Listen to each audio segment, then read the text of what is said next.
Gosh. Oh my goodness. Was that y'all just catching me reading my feminist literature? Not as feminist Not literature. my feminist literature. Oh my goodness. Not the feminist literature. I'll have to put that away for the live stream. Put away my feminist literature just in case you all weren't paying attention. Oh my goodness. Was that y'all just catching me reading my feminist literature? Not as feminist literature. Not my feminist literature. Oh my goodness. Not the feminist literature. I'll have to put that away for the live stream. Put away my That's what I'm saying. Hold on, guys. I didn't mute this screen. That's my fault entirely. I can't even cap. Fuck. Okay. All right, we're back. What's good, everybody? Every time we do a live stream, I got to do something wrong. You feel me? Exactly. I got to do something wrong. It's tradition at this point. Woke literature. I'm saying, bro. Let me see. You know, speaking of woke literature, we're going to be watching the guy who wrote the book on woke here in a second. Mm-hmm. I'm talking about my main man, Vivek Ramaswamy. Great start. That's what I'm saying. Thanks, Vivek is my favorite guy. Tayson Day moment. Oh, my goodness. I'm trying to. So last time that did not happen, and I don't know what we changed to make that happen. But let's just roll with it. You know what I'm saying? Let's just rock and roll. You know how we do. How we're doing, people. I'm happy to see you all here. We got about 80 people watching us today. That's intimidating. Mm-hmm. What's going on? I hope everybody's having a great week. I hope everybody's ready to see the shenanigans that ensue. Anyone got some big predictions for the debate coming up? Please drop them. We're an hour out. At 8:30, I think Fox News starts their pre-show, so of course we'll just rip that content absolutely straight from the supply chain, just direct it right into your eyes. Hell yeah! Wanted to let you know I just left a hipster coffee shop, and all the millennial and Gen Z kids would not stop talking about being hito-pilled. I believe it. Talking about it's getting everywhere. It's infecting the schools really. Heretic got to. Are we going to be multi-streaming the Trump rally? I don't think it's just it's a Tucker Carlson. Okay, so for those that don't know, Trump is not going to be at this debate, but he is going to be doing his own interview with Tucker Carlson. From what I know, this is pre-recorded. We'll probably watch it and then cover it on the episode that happens on Sunday, or that we record on Sunday. But I don't think we should watch it tonight because I don't want to affirm this strategy of pulling attention away from the mainstream politics that we need to be paying we're attention principled over here. Mm-hmm. We're absolutely principled. I like my favorite part about Trump's thing is that it's going up at 8:55. Yeah. It's going up at 8:55 Eastern, which is 5 minutes before the debate starts. I hope it's 2 hours long too. That's hilarious. I hope that it's 2 hours and 5 minutes. Yeah, it's actually really funny. And whoever said the parasocial relationship becomes less para every time there's a live stream. That's what I've been saying this. It becomes even less parasocial if you head over to patreon.com/headintheoffice. I hope you all strap in for this debate because it's 2 hours long. That's ridiculous. It's 9 to 11, which is absurd, first of all, because this dude got to go to work in the morning. That's what I'm saying. 11's my bedtime, bro. It's just, I don't know who decided to make it that long. If you've listened to the 2 most recent episodes, you'll know that 2 hours is crazy. That's facts. And especially because, like, the Fox News audience, I feel like, doesn't stay up that late. Yeah. You know what I mean? They're out by 9 o'clock. Yeah, they're really appealing to the Gen Zers. Exactly. Do we have a bingo card for this debate? We should make one. That's what we're planning on doing with all of your input. Exactly. I'm going to try to download a bingo card template. And like professional streamers, we'll make it together in Canva. Get a strap on for the debate. That's what I'm saying. We'll make it together in Canva. But I got to find one first, of course. We're going to rip it right from the internet. Free use. Out of stock. Fair use. Out of stock doesn't matter. I just need the image, save as. Anyway, not take a shot every time someone says woke. You might die if you do that. Can I watch the rest of the live stream later on? Yeah, we'll absolutely re-upload the live stream on the channel. I think it gets automatically uploaded onto our YouTube. So if you can't stay the whole time, don't worry. But we'd love to have you hang around. Yeah, and you can tell all your friends who also enjoy us that they can just come watch it over there too. Yeah.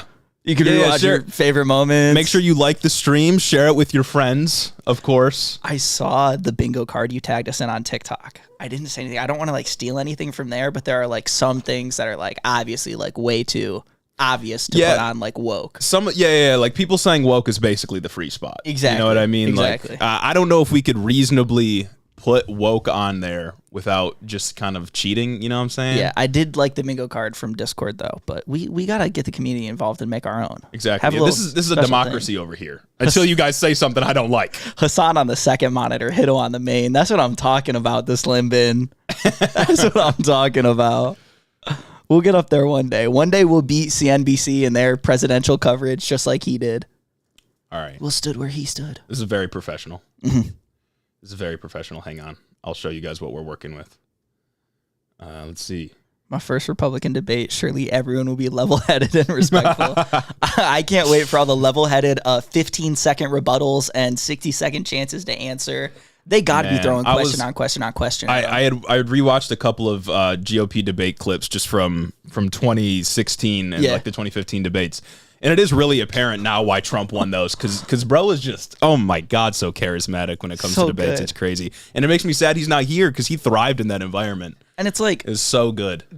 This has got to be Ron DeSantis' longest media appearance that he like hasn't been in control of. Right. This is his longest appearance where he's just kind of thrown at the wind, just kind of has to get into it. Gage, what shows you been watching? Jujutsu Kaisen. Jujutsu Kaisen been going crazy recently. Oh my God. Hidden Inventory and Premature Death has been nuts. Jeremy can affirm. End of Demon Slayer? End of Demon Slayer? End of Demon Slayer was crazy. Nuts. No spoilers. I haven't been watching many shows recently though, but I have started reading manga. I caught up on Chainsaw Man.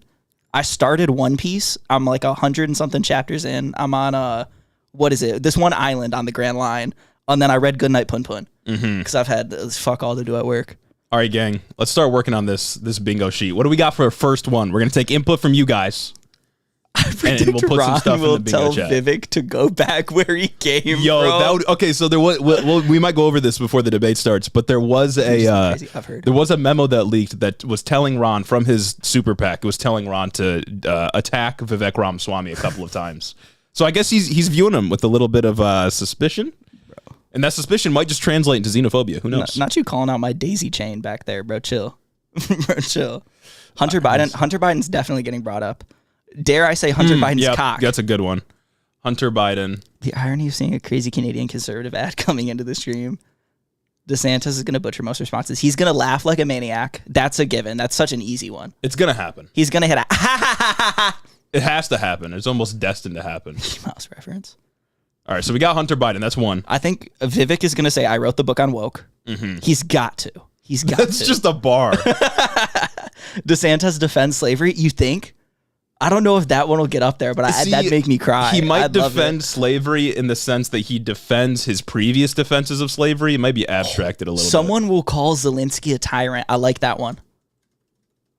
I like that one a lot, actually. JJK gonna go crazy in Shibuya. I haven't read it, but I'm so excited. That's all that I've heard. You know what would be even more gas than I wrote the book on woke? What? If someone else said it. To preempt Vivek's statement. That would be good. That'd be cool. That'd be fucking cool. Ronald Reagan. Naturally, someone's gonna bring up Ronald Reagan. Someone attacks Vivek for being Hindu. Oh, see, that could be a sleeper hit. I think that could be a sleeper hit. There's gonna be vague anti-Semitism. 100%. Well, that's just the GOP. And then there's going to be very outward anti-Semitism for sure. Fentanyl mentioned. See, I didn't even think about this one. Bidenomics bad? Come on. Chad knows politics better than we do. Chad is cooking right now. Oh my goodness. So $5 from Caleb Horn. Can a bonus square be Putin eliminated a rival? Probably maybe make the world news bingo card. DeSantis will mention woke Disney. Yes. Woke. I don't know if he'll mention it now that he's being sued. Trans children? Fuck, guys, you gotta chill out. I can't keep up. Parental rights is getting on there. What we've done here in Florida. Trans groomers or drag queens? Oh, drag queens for sure. School choice? General anti-LGBTQ. I mean, that's basically the free space. You know what I'm saying? For those of you that have always aspired to make content and have asked us questions about how you can start, how we started, we make all of our thumbnails on Canva. Just about everything that we've, all the graphical things we've put out is from Canva. Just wanted to shout that out. Bidenomics mentioned, okay, I haven't been keeping up, but let me keep going. We got Bidenomics. Trans kids. Parental rights. That's a fantastic one. That's going up. 140 viewers. Yo. What's up, guys? This is crazy. Let's see. PragerU in schools. I don't know if that one's going to get brought up. No one's going to call him on that, right? Nobody's going to call him out. I don't think that's a debatey thing. So do we count this stuff if the moderators bring it up, or do the candidates themselves have to say it? Oh, Marxism is a good one. Marxism is great. I think we count it if the moderators bring it up. Because, I mean, I feel like if the moderators bring it up, naturally the candidates will have to bring it up anyway. A square should be anyone bashing Trump. We need a Chris Christie saying something anti-Trump. We'll say Christie is... Well, that's his whole thing, though. That's true. Too obvious. That's true. That's the point of his existence. Oh, Christie defends Ukraine. Okay. Yeah. Oh, I can't believe he went to go see Zelensky. California also, hurricane. whoever said like, Putin destroyed an ally, or Putin, what they say about Putin killing Prigozhin or whatever? Something like that, yeah. Yeah, I actually saw someone on Twitter earlier, some prominent conservative, I can't remember who it was, that was like, Prigozhin fucked around and found out. It's like, Doug, what are you talking about? What are you talking about? Let's go, Christie. What if we have just a Christie as a liberal card? Christie is a liberal spot? We got to be more specific, though. That could be anything. That's true. All nuclear families getting mentioned. That's racism. What if we have one about like CRT? CRT gets brought up. I feel like, yeah, that one could happen. That's an older talking point, but I think I wouldn't be surprised if like Asa Hutchinson said it. Something about banning books. Border buzzsaws barbed wire at the border. Wait, Trump calls Christie fat. Christie catches a stray. Antifa. BLM. We need a BLM mention. I think from Ron DeSantis specifically, given I think his last tweet like 2 hours ago. Something about gruesome Gavin Newsom. Vaccines or lockdowns, specifically related to Florida. I saw a lot of more conservatives are talking about like COVID mandates are coming back. I don't know what that's about. I think it's because there's a new version of the booster that's coming out, but it's not mandated by anybody to get it for anything. I work at a fucking like university like medical school, and we don't even have to get it. They just sent us an email. Bringing up TikTok? Maybe. We could get a TikTok reference. Who knows? U.S. women's soccer team. Me and Jeremy had a funny discussion with somebody we know about that 2 years ago. That was a long time ago, yeah. Cities will be burned down. I think that goes with the BLM. Yeah, for sure. I think that goes. They're not going to say that without saying like black people did it. Trans women in sports. That's a good one. I hope y'all watched today's episode and saw our coverage of trans women in chess. It's an issue now, apparently. Man, Gage be finding all the sleeper stories. I got to, bro. I be prowling Reddit. I've said this so many times, but I'm so glad you found the Vivek story before. Literally, I hadn't heard about this guy before. No mainstream coverage of him. No like typical Hasanabi live streamer coverage of him. It was us. All I'm saying, when are we going to get our flowers for basically breaking the news on this guy? When are we going to get the YouTube play button? Yeah, we only need like 98,000 more subscribers. Blue hair mentioned. See, do actual politicians ever hit on blue hair, or is it just like Steven Crowder? Men and women's sports is crazy. Not bringing up the fires in Maui. No, they're gonna bring up the fires in Maui to talk about Joe Biden not bringing up the fires in Maui. Grooming. That's a good one. See, okay, so Penguin Style said, mention Trump Georgia call with Raffensperger. I'm interested to see if they're actually going to attack Trump really at all, or if it's going to be the moderators that have to bring it up first to get them to talk about it. I think Christie will. Well, I guess Christie will, because that's like the reason he's here, but is he specifically going to say like, yeah, Trump should be in jail for what he did? Or like he's committed these crimes, he should face the full extent of the law? I just don't know. I don't know. I feel like Christie is to the conservatives what the fucking dude is. The Bush. Or no, Clinton. What are you saying? Dude, who's the guy, the Democrat, running in the Democratic primary? Insane. Oh, RFK. RFK, yeah, the Kennedy. Yeah. I feel like Christie is to the GOP what Kennedy is to the Democrats right now. Oh, someone promises to pardon Trump? That would be perfect. Oh, fuck yeah. Vivek. I think that would be Vivek's space. I mean, come on, dog. They're like, so do you think Trump should be prosecuted? No, because he's innocent and I'll pardon him. If I have to. My first day in office. What about general China bashing? Oh, yeah, for sure. China gets brought up anytime any politician says anything. It's China, China, China. The DOJ is attacking Trump is getting brought up for sure. What are some sleepers, though? You know what I'm saying? Talking about drilling more than Biden, tax cuts for the rich. Mike Pence will be brought up for not overturning. Oh, that's true. Yeah, what are some some rare pickups, some rare loot drops we could get? Exactly. I'm looking for these. I'm looking for an heirloom, really. Yeah. Less than 1% chance to get one. Ron DeSantis has one good take. No, maybe. No, people are answering that. Oh, yeah. You think people are going to answer the abortion ban? I think they're too dumb to not answer that. Somebody's going to say it. I kind of like that as a bingo spot, though. I like it as a bingo spot as well. Stance on abortion. Sleeper North Korea. Pence downplays January 6th. I don't think Pence would be the one to downplay January 6th, though. Maybe. Police defended in rising crime. They're backing the blue. Oh, I wonder if we're going to get some crazy back the blue sound bites out of this. Make you drinking game out of this bait and breaking the rules now. Green New Deal, anti-EV cars. Taylor Swift mentioned or referenced. That would be so funny. Horrid abortion takes given. Build the wall. Pudding fingers. Oh man, if someone brought out pudding fingers, holy shit! That's why we needed Trump lose here. my. That would be. That'd be gas. Lose my mind right here. Vivek raps gas stoves. What if Vivek walked out rapping? They let him play Lose Yourself. He goes crazy. Mm-hmm. Oh, what's up, Chris St. Pierre? He has arrived. I'm pretty sure it's Chris the Postman right there. Legendary patron. Let's go. Attacking Kamala Harris because black woman scary. Yeah. We're definitely going to get some of those, no doubt. Hawaii fire was caused by space laser. You think at the primary debate? AOC slander is happening. Let's reach back for the good shit. I'm saying, what's the stuff that's at the back of the shelf? We're definitely getting a Vivek says to raise the voting age. Oh, hasn't he been saying like 25 and everybody's got to take an exam to vote? Yeah, that's Everyone what he wants. Under 25. That's what he wants. That's crazy. Because nobody over 25 is stupid, apparently. Crisis at the border. Yeah, that's a given. That's a given. For these last couple spots, I think we really need something that's just juice. You know what I mean? Yes, it is me, Chris the Postman. Let's go. Open border, let the hurricane in. Raise the voting age. Yup, that's on here now. What are some sleepers like that Doug Burnham is gonna hit on? Right. What's Asa Hutchinson gonna mention? Who do we think is gonna catch a wicked stray? I don't know, man. Someone says Judeo-Christian values. Segregation, dog whistle, for sure. Student loans shouldn't be forgiven. Not enough white representation in movies.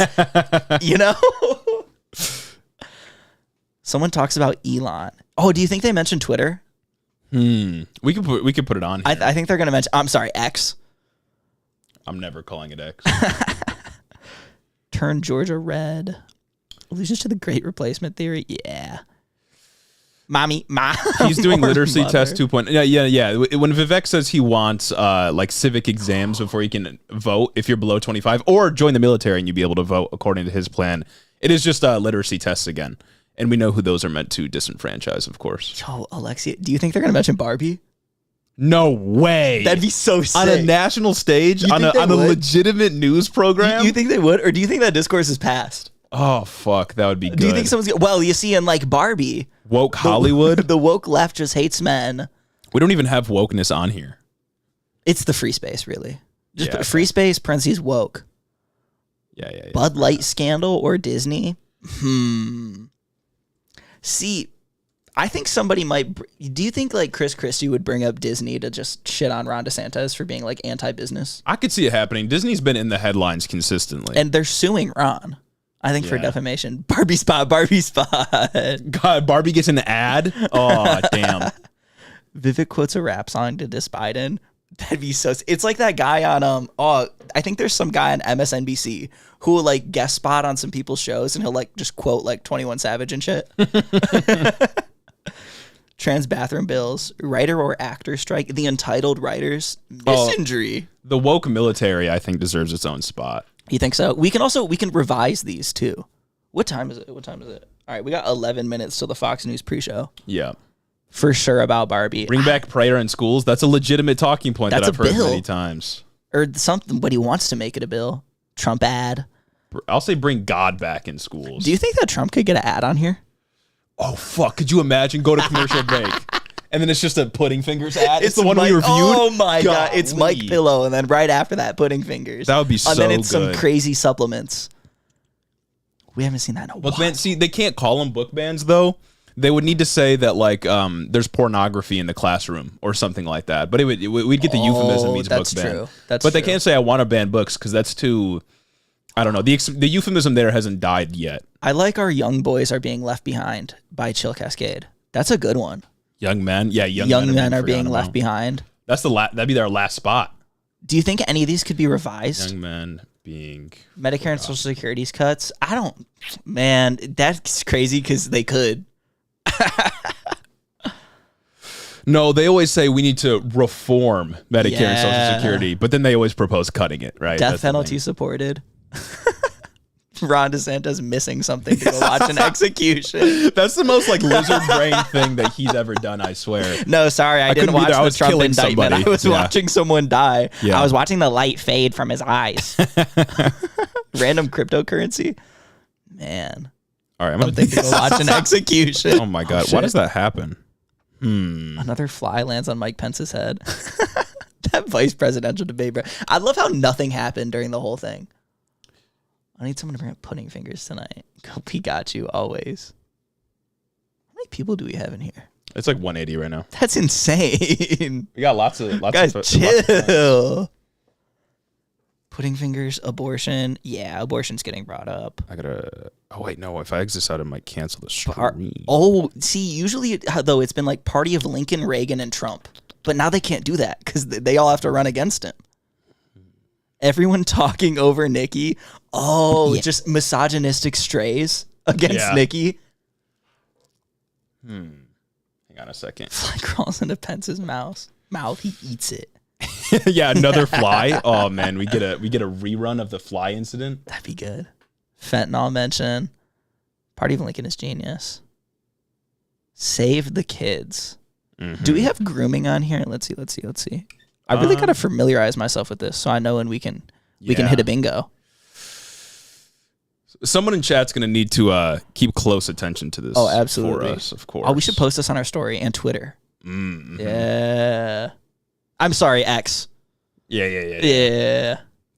Young men being straight up misogyny directed at Nikki. It's gotta happen. Cause like, come on, Mike Pence is on the stage. Yeah, real. I'm pretty sure Mike Pence is also one of those guys like that Tennessee House guy we covered like 2 weeks ago that won't be alone in a room with a woman. Yeah. Those guys are so cool. Yeah, it's sick actually. They're just trying to avoid like temptation. Oh, I'm so silly. Never mind. All right, we can. China or Mexico. What happened? So we posted this stream on our Patreon as well. Yeah. So our patrons can listen straight from the patreon.com/intheofficepod because, they're our loyal financial backers. They keep the lights on in here. But that's why we kept hearing ourselves because I had that tab open. Unironically, now they do keep the lights on. They pay my bill. You see these lights right here? These lights right here? Everything. You can't see this, but we got our mixer in front of us. We got our microphones. It's all from the Patreon. Small business right here. Okay, I think we got our bingo sheet. Someone's going to butcher Ramaswamy. I bet. Someone's going to say something crazy. It's going to be racially motivated. Yeah. It'll be just like, oh God, what's the guy who ran against David Perdue. And he said, "Kamama laba laba laba." He said it. He started saying it. Oh my God, Aaron and his gun. Thank you so much for the 5. On top of being a loyal patron at headintheoffice.com. All right, patreon.com/headintheoffice. But as you know, if you want merch, headintheoffice.com, baby, come on.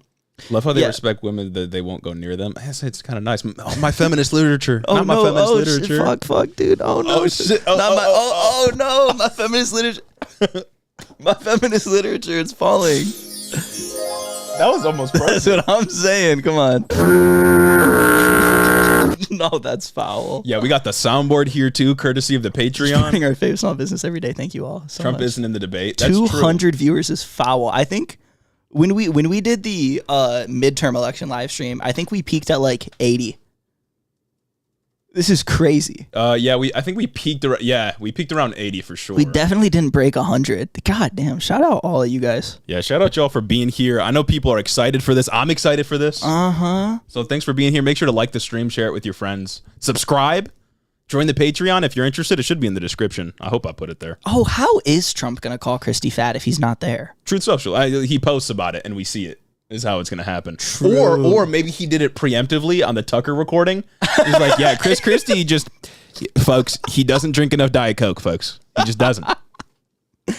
God, that's sick. Wet ass P word. We used to have that as a sound too. That was good. Yeah. That was good. We used to have that. We used to have do not come. Yeah, that was one of the I'm peaking right now, honestly. All right, are we good with this bingo sheet? Anything else? Anything we want to change? Do we want to revise anything, chat? What are we looking at here that's like standing out of us? Too many Big Macs, folks. Too many. I would have had to pick between the two. Woke Hollywood Barbie. Do we have Barbie? No. I think I'm going to change the Bidenomics is communism, and then we can get rid of this one and add Barbie. Okay. Yeah. Barbie / woke Hollywood. We could take off one of like the easy ones, you know what I mean? Because a lot of these I feel like we're definitely going to hit. Mm-hmm. But the ones like woke Barbie, I really want to hit. Oh, my God. Oh, so my goodness. Pro-Putin defense, I also want to hit. That's going to be a good one. The Truth Social thing is going to be gas. Disney reference, I'm excited for. I feel like this is a pretty solid list.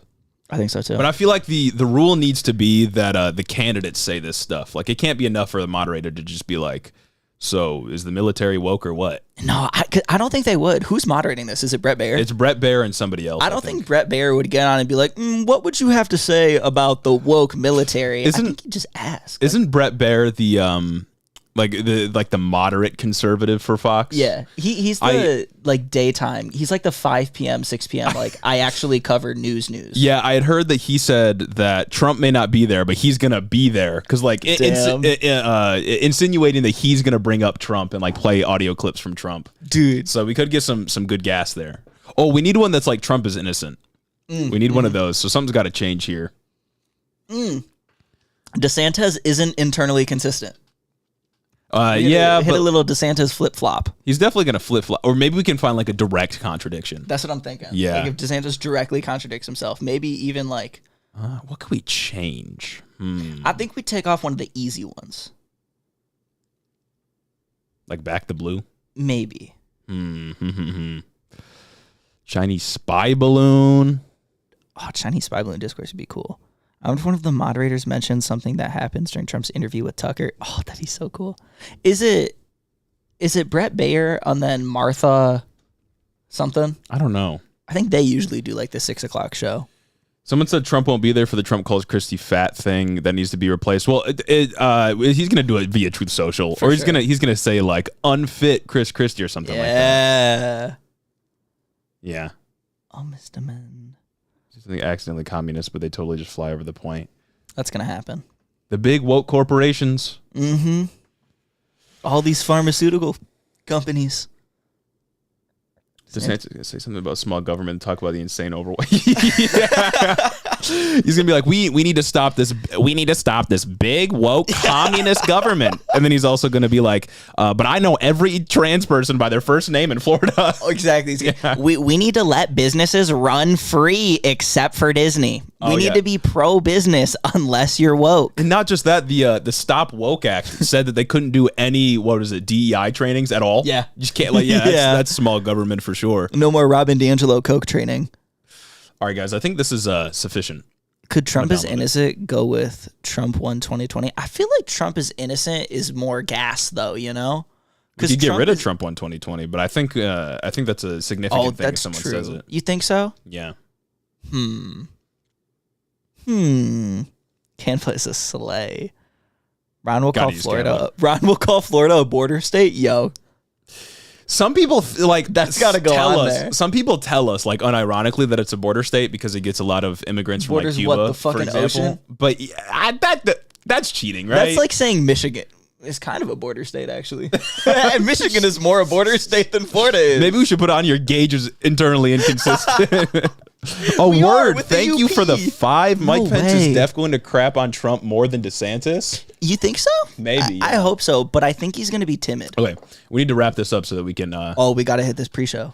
Get onto Fox News in a second, but before we do that, I'm not too concerned about the pre-show. If I'm being honest with you, for real. Oh, do you want to go over the? I want to look at some polling numbers, and I want to look at the memo a little bit before we get into this because I think it will reveal a couple of things. So. Trump didn't. As you all know, we love polls. I did see Ahsoka. It was gas. I'm going to make sure you guys can see this. So I wanted to look at some of this polling information before we get into it. Of course, polls can be inconsistent, inaccurate, that kind of thing. But I think it highlights kind of the dynamic we're going to be dealing with for this debate that we're about to watch together. So as you can see, and as we've talked about on the show, we've got Trump at sometimes 60%. Sometimes 49%, always a plurality Trump has. And some of these polls, this is actually kind of interesting from earlier in August. This is one without Donald Trump, and you can see it's pretty evenly spread out. Well, the top 2 are DeSantis and Ramaswamy, and the rest kind of have it evenly spread out. Which makes me think that if there ever was a deep state attempt to get rid of Trump, they're doing a pretty bad job. Because if they could just consolidate behind one guy, they'd probably be able to beat him. I think so. But they can't do it because there's, no deep state actor that's going I think Ramaswamy is playing spoiler for DeSantis. Yeah. Vivek Ramaswamy. They do occupy pretty similar lanes. They're trying to do similar things. But unironically, I think Ramaswamy does it better.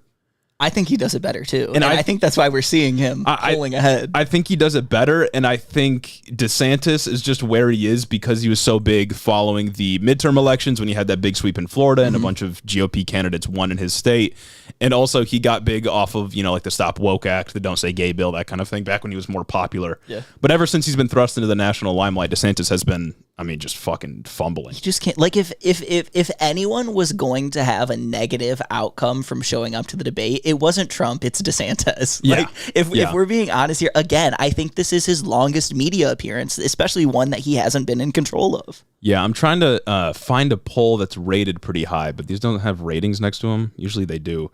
But generally, we can see the trend is like Trump on top. Oh, Super Cupbearer, thank you for the 5. So glad for this. Oh my God. Let's go. I'm so pumped for this. Sorry. So we can see Trump, even if we take this, which is like the most modest prediction for Trump here, we still see, like in this one, Ramaswamy's ahead of DeSantis here. First of all, I can't say what I want to say on stream, but I would not do anything good if I was in this position as DeSantis. You know what I'm saying? Yeah, I'd be pissed. I'd be pissed. I'd be crying, shitting, pissing all over the walls. But so some of the data that I've seen from more recent polls suggests that, and you got to keep in mind that right now a lot of this is up in the air because we're still months away from an actual primary election. But if we take this just as a snapshot for what it is, I think Trump for this number has about like 30% locked down from the polling that I've seen. Meaning that he still has some that could be siphoned away from him. But you got to keep in mind when it comes to the Iowa caucus, which is the first election they're going to have, and then the New Hampshire primary and so on. For the Republican Party, you only need a plurality to win all of the delegates from that state. They don't assign them proportionally. Oh, true. So if Trump goes into the Iowa caucus and he wins, with 30% amongst all the other candidates, he takes all those delegates. He goes to New Hampshire, he takes all those delegates and so on. And at some point, it's just he gets an insurmountable lead. Of course, New Hampshire can flip. New Hampshire tends to reject the. Thank you for the 5, Alexi. Another loyal patron. Be likable. That's the one thing I'd say to Ron. It's the one thing.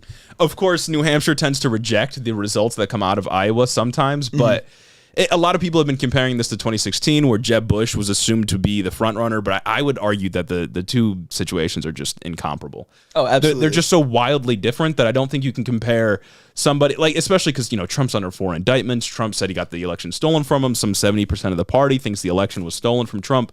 I mean, the conditions are just so different that I don't think you can compare what's happening now to 2016. I've seen a lot of people talk about what happened in the 2015 primary. Right before the first primary debate, Trump was at like 1%. I think Jeb Bush was at like 15 or 20%. And remember, the polling before the primary means nothing.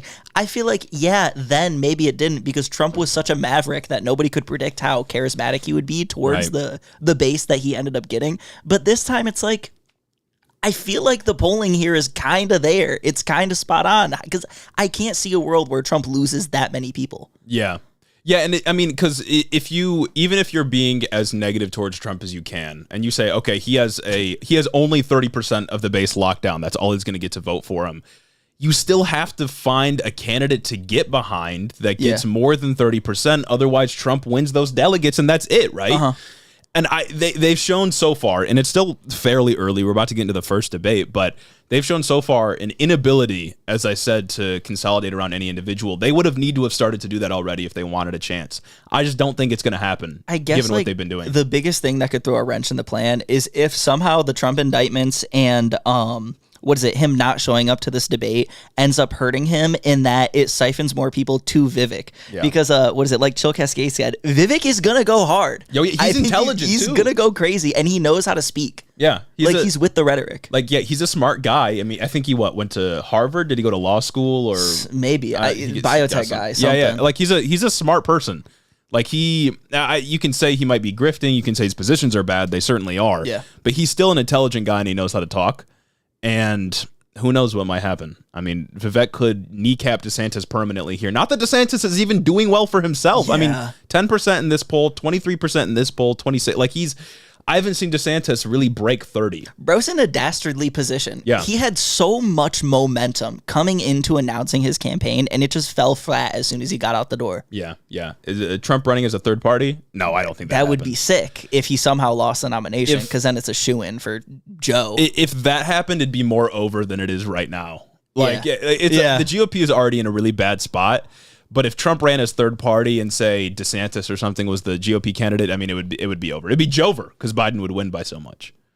The thing with Vivek is he's about to learn how racist this country really is. That's big facts. I think he knows that in the primary he's in. I think maybe not every, but most people of color know when they're running in the Republican Party that they exist solely to make Republicans feel better about their racist positions. Like, what is it, Tim Scott? Yeah. He's up there tonight, isn't he? Yeah, he'll be up there. And talk about him, shit. I think that there's a reason that there's so few people of color in the Republican Party. Obviously, the party is pretty openly racist. Their policies are openly racist.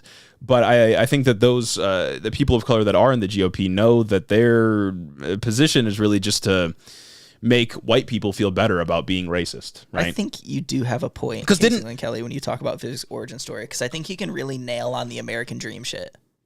Yeah, but see, that's the thing. I don't think in the GOP electorate that Ramaswamy can get over, that anybody can get. I don't think that the GOP electorate can get over the fact that Ramaswamy is not a white Christian. Oh, absolutely not. I don't think they can get over that. Especially having two of those things go against him. Yeah, that's crazy. Like, I don't think it's going to happen.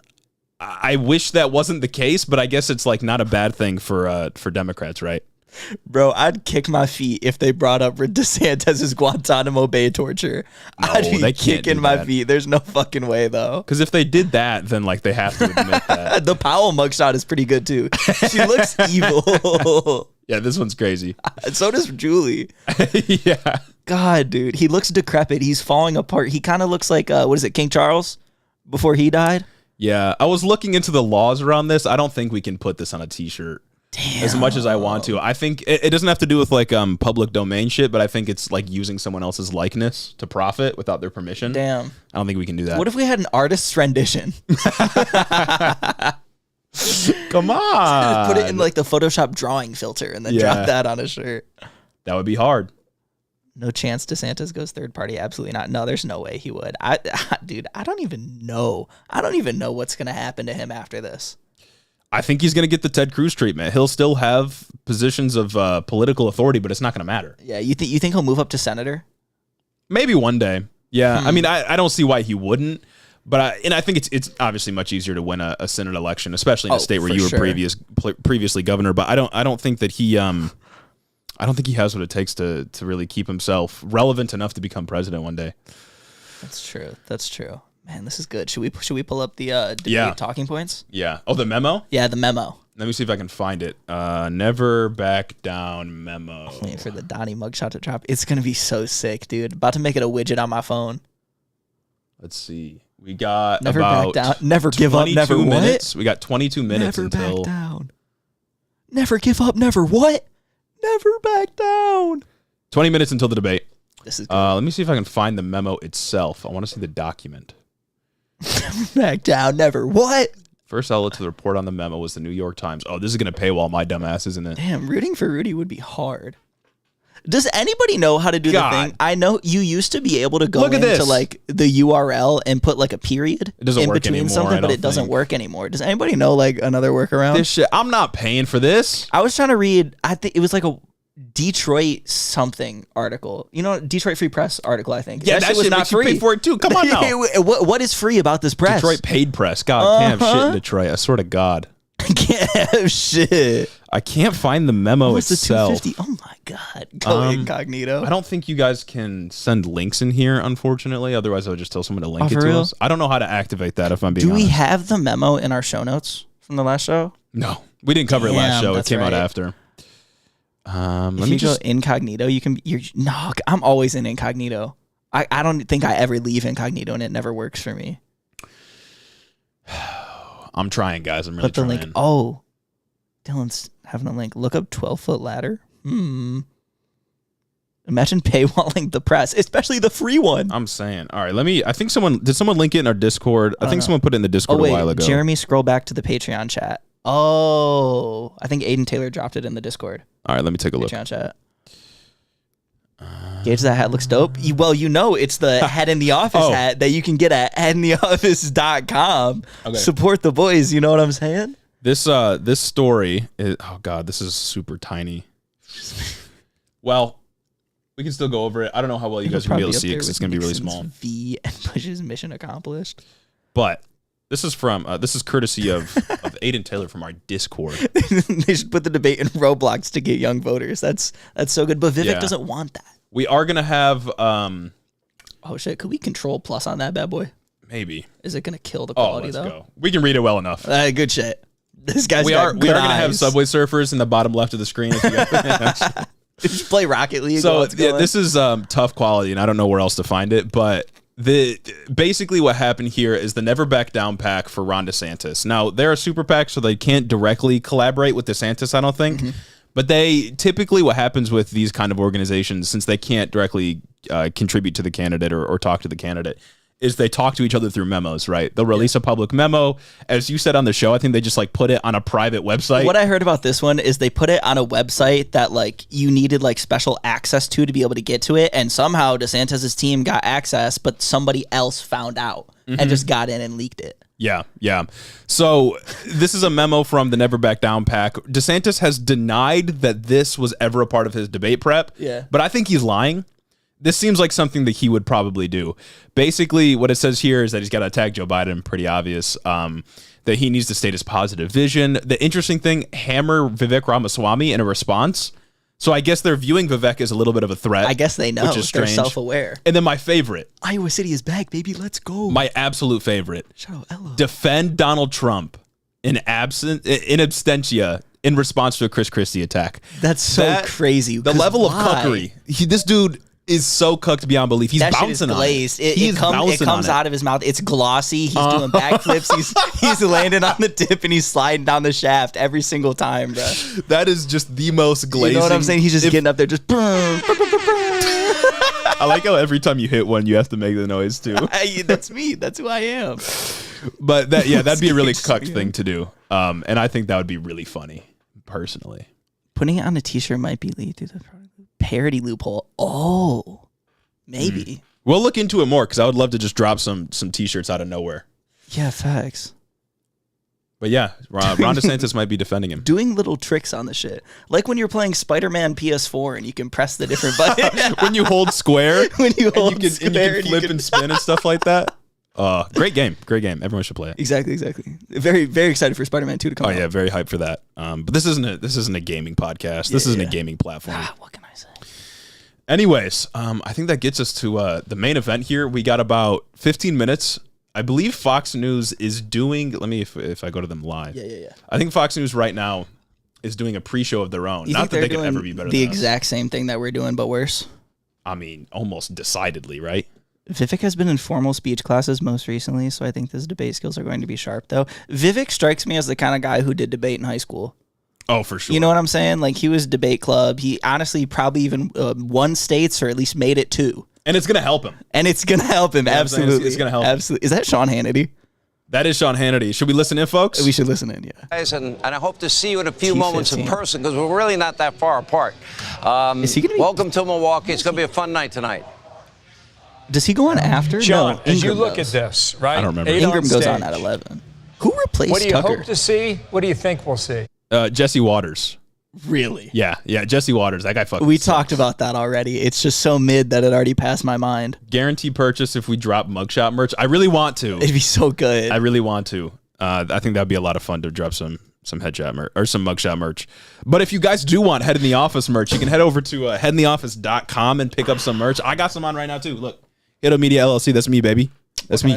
What can we say? Anyways, let's listen to Sean. I need them to get out of my state Benson now. towards Dan Quayle. So I would say that, look who comes in there and is comfortable. I would think Vivek is probably going to surprise a lot of people. Vivek? That's what I'm saying. Comfortable in front I of think a camera. Vivek Ramaswamy. Oh, that opens him up to Vivek the fake. Oh, true. Come on, Vivek the fake, bro. Come on. Man, I feel like Fox News kind of did fall off after firing Tucker. You think he'll get the Obama treatment? How they called Obama like an immigrant, or they called Obama a Muslim? That would be crazy. Yeah, let me see your birth. That was Trump that led that charge. That was crazy. Oh man, if Trump saw Vivek as more of a threat, that would be insane. Good image if Tucker hosted this debate. Bro, I can't. Vivek, yeah. Fox. Vivek has said his name rhymes with cake, so have we been saying it wrong? There's no fucking Vivek. I mean, shit, maybe Vivek the fake, baby. Come on. Vivek. Man, fuck me, I guess. Maybe we've been saying it wrong. Fuck, dude. Damn, Sean Maybe Hannity's woker than us. We're the racist. Yeah. Woke Sean Hannity. When we're to the right of Sean Hannity. Woke Sean Hannity says name correctly. Yeah, Vivek did that rap on. I mean, I guess we'll find out tonight. I feel like I've never heard anyone refer to him. Yeah. Maybe, I don't know. If Trump you both degrade me and see if my predictions are right. We shall do that. Trump's just going to do his highlight. Well, he just said we're his favorite people, so I think it's going to be a pretty high grade, I would imagine. Thanks so much. Thanks, guys. Well, the first punches in tonight's I remember this is the guy that broke the news about Arizona losing to Joe Biden so instead of Trump, and he just got grilled for like 2 hours in the 2020 election. You see the stage inside. Brett and Martha getting warmed up, and Natalie Grant's about to sing our national anthem. Do not miss a moment. All right, they're going to commercial. Oh, is it Mike Pillow? Maybe, but we're do they not show the commercials on their website? No free advertisements. Never. No free advertisements. Not we got about once. 14 minutes until the debate starts. Who's excited? Who's excited? Mugshot merch might be allowed if argued as parody. Literally everything we do is parody. Beyond parody. Beyond parody. You know, not to glaze myself up too much, but I like to think of us as a parody of content creation. You know what I'm saying? Oh, exactly. in sort of a meta commentary on podcasting itself. We can skip the anthem. Yeah, unimportant. Mute the whole anthem. I'll sing it myself.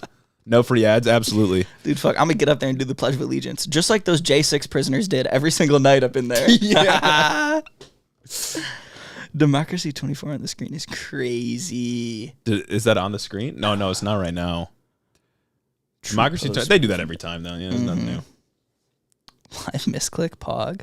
Misfire. That's crazy. Me? Did I misclick something? Maybe. Shit, is the mic out of focus? Nah, we're good, right? Yeah. No. It's probably fucking out. You probably fucked it up again. I'm so sick, bro. Oh my god. Why the anthem? Can't hear you when you talk over the stream. Oh yeah, they probably can't hear you too well when you're talking over the video. Oh, facts. Yeah. Amateur. This stream is the best reason to not show up to work on time tomorrow. Absolutely. Facts. Yeah. Sorry that you're in the UK. That sucks. Why the hell does someone sing the national anthem? They didn't do that for the Democrats, did they? I hope they did not sing the I don't think they did. I wouldn't be surprised if they had like Joe Biden's granddaughter come up and sing it. I don't think they sang at the debates. I don't remember that happening, but it's honestly not surprising that they're doing it here. And you got to keep in mind, it's Fox News doing this debate, which is good for us because they won't copy strike us. Yeah, like CNN. But we are going to get some corny questions like, why is the invasion at the border happening? Put me on there to sing it. I got some pipes if y'all saw the 2 cold opens ago. Chill Cascade said, if you play the anthem, you might get copyright struck. Yeah, that's why we're not going to play it. All I'm saying is that Love Sosa has more streams than the national anthem on Spotify. Like, so true. And you're real for that. You know what I'm saying? I'm so real for that. Motherfuckers always in the barbershop talking about Chief. Give me about this. Sorry, you're in the UK. Wild thing to say, Jeremy. See, past few years, you all may have noticed, I've grown increasingly Anglophobic, and I don't know why, but I'm going to stick with it. I'm very patriotic, but not because I necessarily love it here, but because I'm don't like you all over there. I mean, if you think of history for like the last 500 years, or so, exactly. Britain is kind of like the villain. I'm saying. You know, it's probably like Britain, France, and then the United States in the order of things. Well, can't forget Germany. Well, Germany's in there too. Yeah, can't forget Germany. Germany probably, I mean, considering what they did recently. Yeah. Lots of bad stuff. Out of focus. I think we're good now. I would love to hear an America rap. I would love to hear Vivek go up there and do it. Christ. That's fucking That should just unmuted itself. Christ. Can you believe that? They said you're going to listen. Oh, Ronna McDaniel was talking. I don't have a Ronna McDaniel. I'm Vietnamese. I'm anti-French. Uh-huh. Yeah. Anglophobic. I am. There was an article released by some, I think it was like the Telegraph UK or something like that. They were like, why Biden's growing Anglophobia is a problem. That's crazy. And that's why I'm voting for Biden again. Oh, God damn. The moderators will speak more than anybody. I mean, yeah, because it's like they're going to run over the format. Who the fuck is that on screen? I don't know. Hang on, let me show you. Who's that dude? Oh, he looks familiar. Let's see what they're saying. And nobody's had a worse 2023 than Ron DeSantis. He's got a real opportunity to reset, to regain the traction and the excitement around his campaign. He has debated in the past Adam Putnam, Andrew Gillum, Charlie Crist. The other seasoned debaters on the stage, Chris Christie and Mike Pence, know their way around the podium. I don't think they'll have any kind of stage fright. And I believe the task for each of these candidates is to both portray confidence, but also to project competence. I cannot wait for the And if you're hung up on something or somebody's making you angry, it's incredibly important to stay calm and remember your audience is not each other. It's not even the moderators necessarily. The audience is we the people. Isn't her daughter like a Democrat and they had beef on TikTok like a year or two ago? Or am I thinking of somebody else? I feel like I remember that it is Kellyanne Conway. I feel like I remember her being like woman moment. What wasn't she accused of being like abusive by her daughter or something I think so. There's like huge drama on TikTok about it. Speaking of the witch trials, was it Kellyanne Conway or was it there's another one. Okay, this is the man Gage was talking about. He said, "Who is this guy?" Who is that guy? Not Kellyanne is Conway. that Rush? No, Rush Limbaugh's dead. Thank God. Goes into this debate with a plan. He's so familiar. Like he looks evil. Get a question that throws him off the plan, but having an idea of what it is that you want to share with the audience, God, the kind of points that you want to make, the kind of values you want to share, the kind of record you want to. Oh, what are they saying up there? I don't know. They're not going to show us yet. They're talking to the crowd, I think. They're probably like, shut the fuck up unless they say Trump won the election, then you can scream. Yeah, shut the fuck up. Yeah, this is the most people we've ever had when we've live streamed before. Keep sharing the show. Intimidating. Keep sharing it. This is like people that we would get on like TikTok. I'm speaking to a lecture hall. Rush Limbaugh like stopped Limbaugh. Yeah. Karl Rove. Karl Marx. No. I feel like he looks like every other kind of like I feel like that's phenotypically conservative. Yeah. If we're to default to their race science. Yeah, exactly. You know what I mean? By your logic, you know. This ended up, they're all here. And all of our favorite demons are here. Damn, they all got the red ties. Light blue. She did wear a pastel skirt on either side. That of was them. I think that was the free spot on the bingo card someone said in Discord earlier. That Nikki Haley wears isn't it all white? A pastel skirt. She wearing I think all that's white? light blue. I can't tell from here. Man, I just be seeing colors, like, you know what I'm saying? Can't believe all of our favorite demons are in one spot. Yeah, I can just That's so easily cool. differentiate colors. Is Vivek? Oh, okay. So I'm guessing they're organizing the order here based on polling. So people closer to the middle have higher polling numbers, and the outside is lower. That makes sense. Vivek and Ron are right next to each other. In fact, Ric Flair. 1, 2, 3. Why is Ric Flair on? Vivek is dead center. Really? They got Vivek. I think it's 4 on his side, 4 on the other side. I think. And Asa Hutchinson was the last addition to the debate. No, I counted wrong. It's only 8. Never mind. I'm stupid. No white boots. Does he have the cowboy boots on? Have you guys seen him wearing the cowboy boots in those like interviews he's been doing? It's foul. We need a Foghorn sound license or I'll hit him with a. Let me find the DeSantis cowboy boots, maybe. I think it was in the interview he did where he called Trump supporters listless vessels. He was wearing them, which is kind of a bar. But people told us. So we reposted that clip to some of our social medias. Yeah. People said that we were lying about it. Brother, it's a fucking interview. It's public. Like you can look it up. Look at this. Hold up. And it's good. See, this would be a serve, though. You know what I'm saying? Absolute slay. That would be heat. He's defrosting his fake smile. God, there's no way Ron makes the whole 2 hours. I don't think he will. Crutches. I didn't see him on crutches.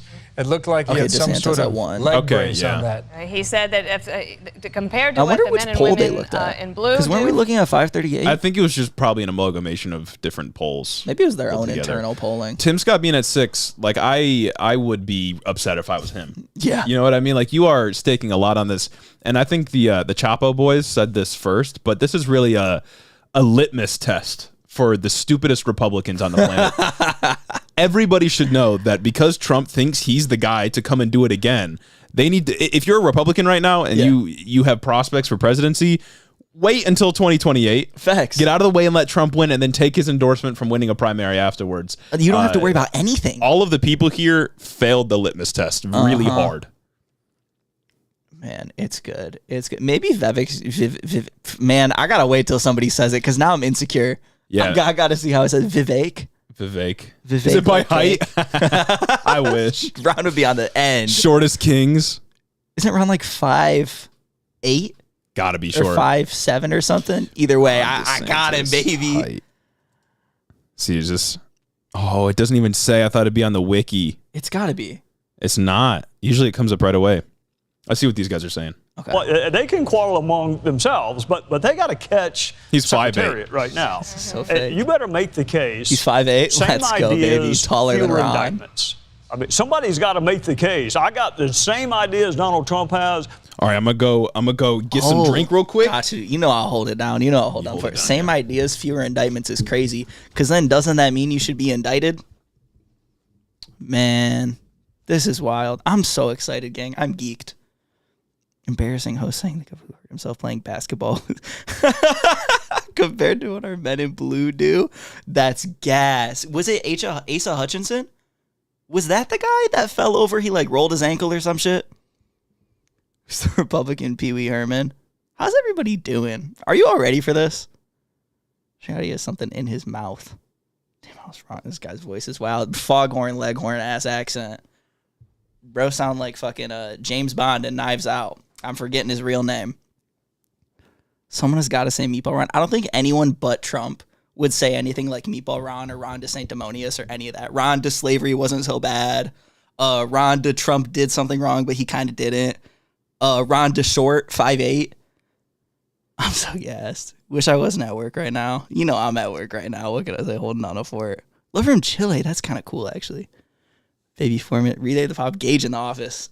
What can I say? Guy that was talking sounded like Mr. Mackey. Doug Burgum got hurt. Oh, it was Doug Burgum. Okay.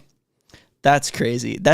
I feel like if you're going on the first Republican primary debate and you hurt yourself like playing basketball, that's got to be the worst look for you. If you're in the party of traditional masculinity and you go, "No, guys, I can't go to the debate because I was playing basketball and I hurt myself too hard." That's crazy. That's got to be crazy. Ron to slavery goes absolutely insane. That's what I'm saying.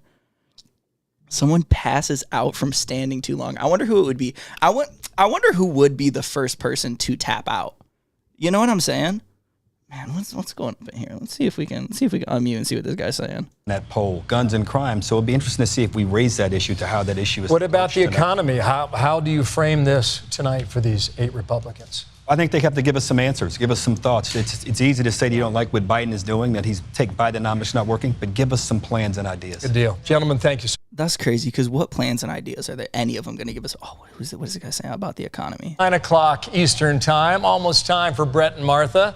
And the first primary debate of the cycle, and here we go, America. But before we go, are we starting? Let's make an entrance. What do you say, Dana? I would love to do this. Let's see and check this out. We are going to take you back over this inside Pfizer Forum to hear 9-time Grammy nominee and 5-time CMA Dove Awards Female Vocalist of the Year, Natalie Grant, singing our national We anthem. are not listening to that shit. Oh, is it the national anthem? Yeah, they're just about to somebody who's a vocalist of the year or something. No free advertising. Not at all.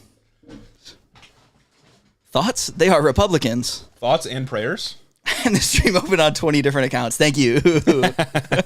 Yeah, just inflate the numbers for us. Did we forget guns for the bingo? Did we get guns? No, I put it on there. Yeah, we got guns. On there. You got to get guns. Come on. Gots to. We got 300 people watching right now. Turn it down a little. Got you. For those of you wondering, sure, we can turn it down here. For those of you wondering where I went, had to get me a Kavita kombucha. He's into booth drinking kombucha. Not sponsored, but if you want to sponsor, hit us up. Does it say how many people are watching this on Fox? I would imagine it's a couple million. It's got to be something. I don't think they're going to show their numbers right now. Time to take a shot. That's what I'm saying.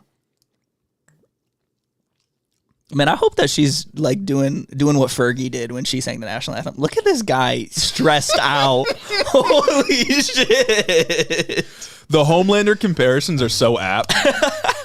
Just gritting his teeth, just under the suit lapel. Bro's gonna be up there just holding this. Man, this dude.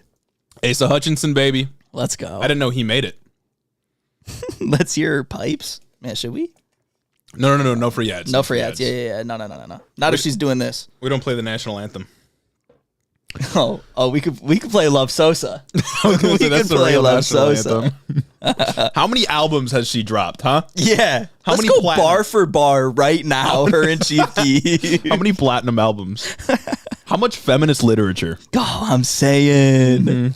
Is Meatball Ron good? Maybe. All right, gang. I think this is about to start. Man's heart rate's off the charts. I'd love to see his blood pressure right now. We're probably going to shut the fuck up for a little while.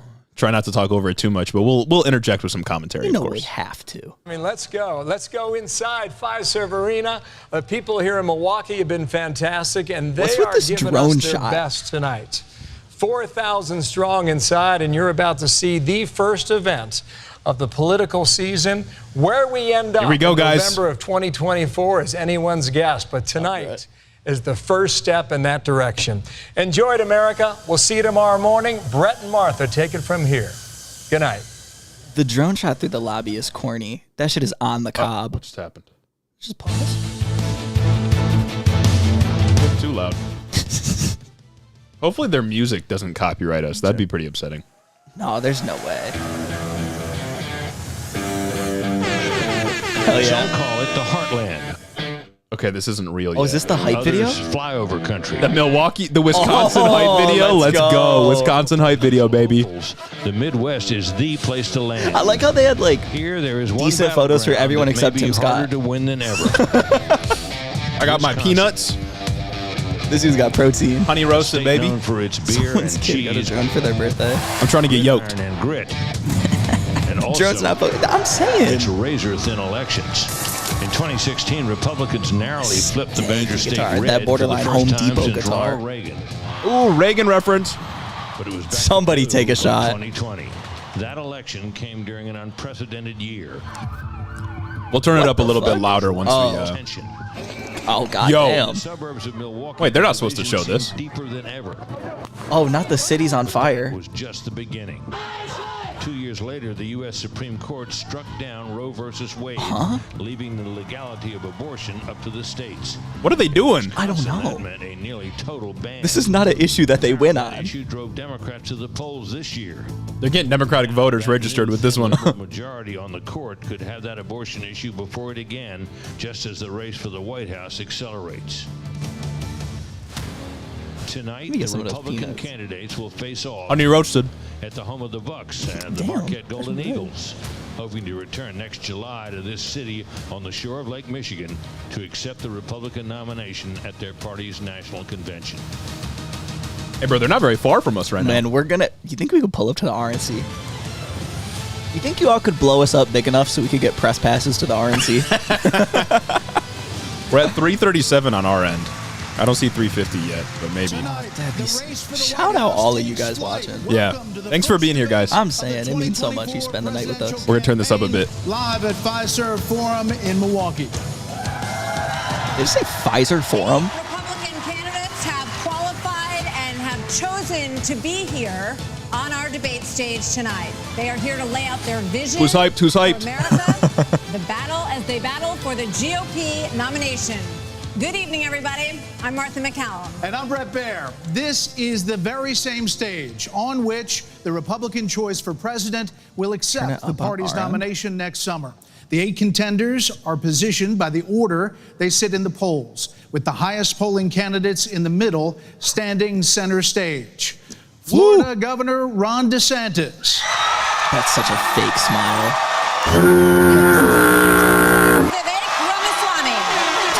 Oh yeah. He's so happy. Former Vice President Mike Pence. He knows he's going to kill it. Thank you for the 5, Caleb. I love you. Oh yeah. Governor Nikki Haley. It's not parasocial. Former New Jersey Governor Chris Christie. South Carolina Senator Tim Scott. He's Former nervous. Arkansas Governor Asa Hutchinson. And North Dakota Governor Doug Burgum.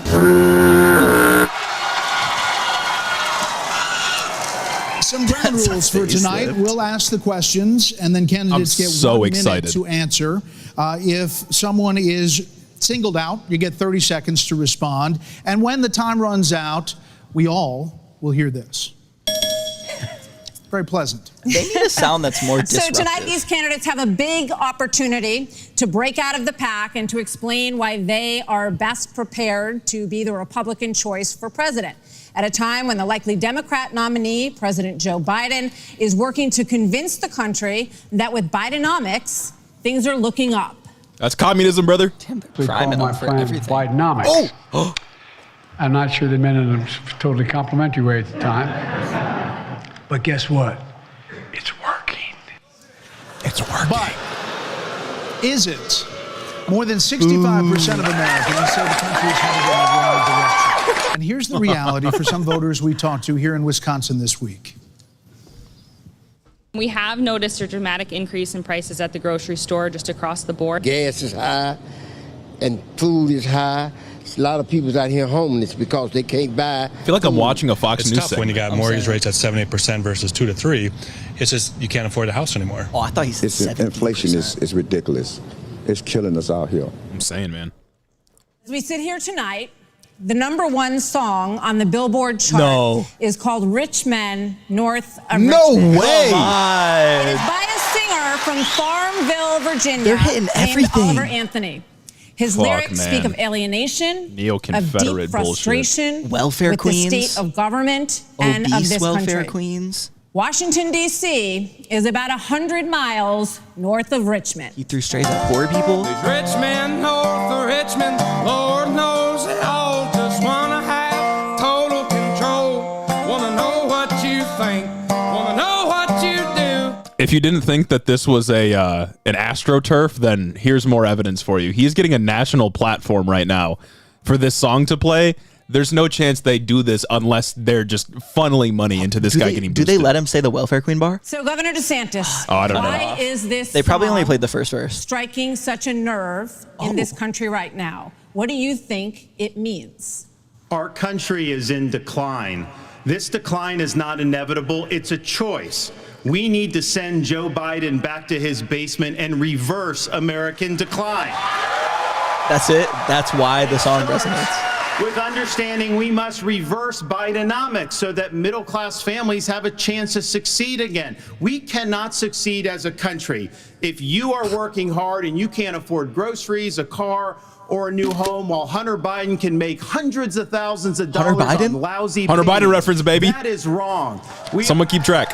We also cannot I'm gonna post it on Twitter. when the Congress spends trillions and trillions of dollars. Those rich men north of Richmond have put us in this situation. And finally, He's south we of need Richmond, to by lower the your way. gas prices. We're going to open up all energy production. We will be energy dominant again in this country. I showed it could be done in the state of Florida. I pledge to you as your president, we will get the job done, and I will not let you down. Are they going to try to run the energy independence thing? Maybe. Governor Christie, do you agree with Governor DeSantis just said there? And why would you be better on the economy than him? Well, look, I do agree predominantly with what Governor DeSantis just laid out. I think that if you asked every one of us up here, that we would agree predominantly with what he just laid out. Here's the difference. The difference is that we're going to have to work and make sure that we sell these ideas. And be able to put ourselves in a position where we get a majority of the vote, not only by winning the Congress and the Senate in 24, but also by having someone who's had the experience of doing it. Now, I was elected as a conservative Republican in a blue state with 61% of the vote, with a Democratic legislature against me the entire time. And we still, through hard, strong decision-making, hard and strong, brought them around to our point of view. We cut taxes in New Jersey. We cut debt in New Jersey. We made sure that each and every time we were confronted with bad Democratic ideas, we stood and stopped them. God damn. And with Bro, those Christie ideas, sucks. we brought people together to make progress and accountability. He's not are hitting the things we need to buzzwords. do to fight waste. And I'd say the last thing is this, Brett. We cannot sit by any longer and allow the kind of spending that's going on in Washington, because every dollar they spend is a dollar that these people are not allowed to spend on their children and their grandchildren. It's robbing our country, and it's wrong. Well, Governor, let me just follow up very quickly. Sucking our country dry. When you were governor, had the second lowest credit rating in the nation after Illinois, and it was downgraded 11 times. Yep. Yeah, and that's what happens when you inherit a blue state that has done that. But when you look at what we did on debt, Brett, in that state, we cut debt in that state. Debt Shifting blame to us. This is already three malicious. Democratic gubernatorial predecessors of mine who ran up that debt tremendously. And what you also saw us do was to cut the unemployment rate. Blue states also have massive surpluses right now. Just going to throw that out there. See California. Also did was cut pension payments to public employees to make sure that taxpayers were not being soaked by a public employee union. Bingo card is on our Twitter and in the general chat on Discord if you guys want to follow along. There's no way he's bragging about cutting pensions. Excuse me. The song also goes after welfare programs. As a senator, now President Biden argued for freezing federal spending, this was back in the 80s, and dealing with sacred cows. He does not talk about that anymore. You have been a senator, though, for 10 years. So what have you done to rein in the increasing size of government? Well, thank you for the question. Over the last several years, I've had an opportunity to vote against spending package after spending package after spending package. Word, thank you for the 5. What we also need to understand is that Joe Biden's Bidenomics has led to the loss of $10,000 of spending power for the average family. When I need you see Trump's personality 16% here. Inflation, your gas is up I'm bored. 40%, your food is up 20%, your electricity is up 20%. We can stop that by turning the spigot off at Washington, sending the money back to the states, and allowing the decisions to be made at their own houses. I helped write the Tax Cuts and Jobs Act in 2017. We cut taxes for a single mom like the one that raised me by 70%, for dual households by... They cut that's Trump's tax cuts, yeah? Yeah. They cut taxes on the single mom that raised him, but then 5 years later, it was set to raise taxes on the single mom that raised him. They were reinstated. And guess which ones were permanent? The tax cuts on the 1%. Oh, my God. The tax cuts on the 1%. Yep. Approved 4.4 trillion, 4.1 trillion, 1.7 trillion over the course of that administration. That's a lot of money. There's no doubt that during the Trump administration, when we were dealing with the COVID virus, we spent more money. But here's what happened at the end of our time in the majority. We had low unemployment, record low unemployments, 3.5%. Off the coattails of Barack Obama. 70-year low for women. No, but it's crazy. She's coming at him for like Trump's crazy like surplus spending and all his crazy spending. Is it bad for the Republicans right now? Do they see it themselves as bad to talk about stimulus checks and to say we were the administration that put money in your pocket when you needed it most? Because that was Trump's biggest thing. I felt like going into 2020 that was for him was, I gave you money when you needed it. Mr. Ramaswamy, that was huge government spending, by the way, trillions. If I may, hold on one second. We're going to, so I don't know if I get a chance to respond. He didn't mention you specifically, but we'll be with you. Mr. Ramaswamy, listening to all of this, why should voters choose you over more experienced politicians on this stage? You see how unfair that is? Basically, a blank slate for people. You're 38 years old. You've said that you only voted in 2 presidential elections. He said, Tim Scott, reckon with Trump's failures. Vivek, why should people vote for you? Let me just address a question that is on everybody's mind at home tonight. They love him too. I love him. Who the heck is this skinny guy with a funny last name, and what the heck is he doing in the middle of this debate stage? He's self-aware. I'll tell you, I'm not a politician, Brett. You're right about that. God, he's good. I'm an entrepreneur. My parents came to this country with no money 40 years ago. I have gone on to found multi-billion-dollar companies. He's hitting the American dream. I did it while marrying my wife, Apurva, raising our 2 sons, following our faith in God. That is the American dream. And I am genuinely worried that that American dream will not exist for our 2 sons and their generation unless we do something about it. And I do think Brett is going to take an outsider, because for a long time we have professional politicians in the Republican Party who have been running from something. Now is our moment to start running to something. This is good for him. To our vision of what this is good. He watched Trump's film. Today. If you have a broken car, you don't turn over the keys to the people who broke it again. You hand it over to a new generation to actually fix the problem. That's why I'm in this race, and we're just getting warmed up. Dude, this is going to be a crazy 2 hours. So why are you that was exactly what he had to say there. Absolutely. to turn around around this economy that we've heard all of these voters talking about tonight. Then Mr. Ramaswamy, who is a successful entrepreneur nationally right now. He lies through his teeth, though. Keep that in mind. The American dream he talks about is not one that he could revive with anything that he has proposed. American people the truth. The truth is that Biden didn't do this to us. Our Republicans did this to us, too. When they passed that $2.2 trillion COVID stimulus bill, they left us with nothing. She's in favor of letting people die? That's crazy. On food stamps. No one has told you how to fix it. I'll tell you how to fix it. They need to stop the spending. They need to stop the borrowing. They need to eliminate the earmarks that the Republicans brought back in. And they need to make sure they understand these are taxpayer dollars. It's not their dollars. And while they're all saying this, you have Ron DeSantis, you've got Tim Scott, you've got Mike Pence. They all voted to raise the debt. And Donald Trump added $8 trillion to our debt. And our kids are never going to forgive us for this. And so at the end of the day, you look at the 2024 budget, Republicans asked for $7.4 billion in earmarks. Democrats asked for $2.8 billion. So you tell me who are the big spenders. I think it's time for an accountant in the White House. Vice President Pence. I feel like she has the right affect that like Ron and Christie were missing, but she's not hitting the right points. Voters say the cost of groceries is a, quote, major problem for them.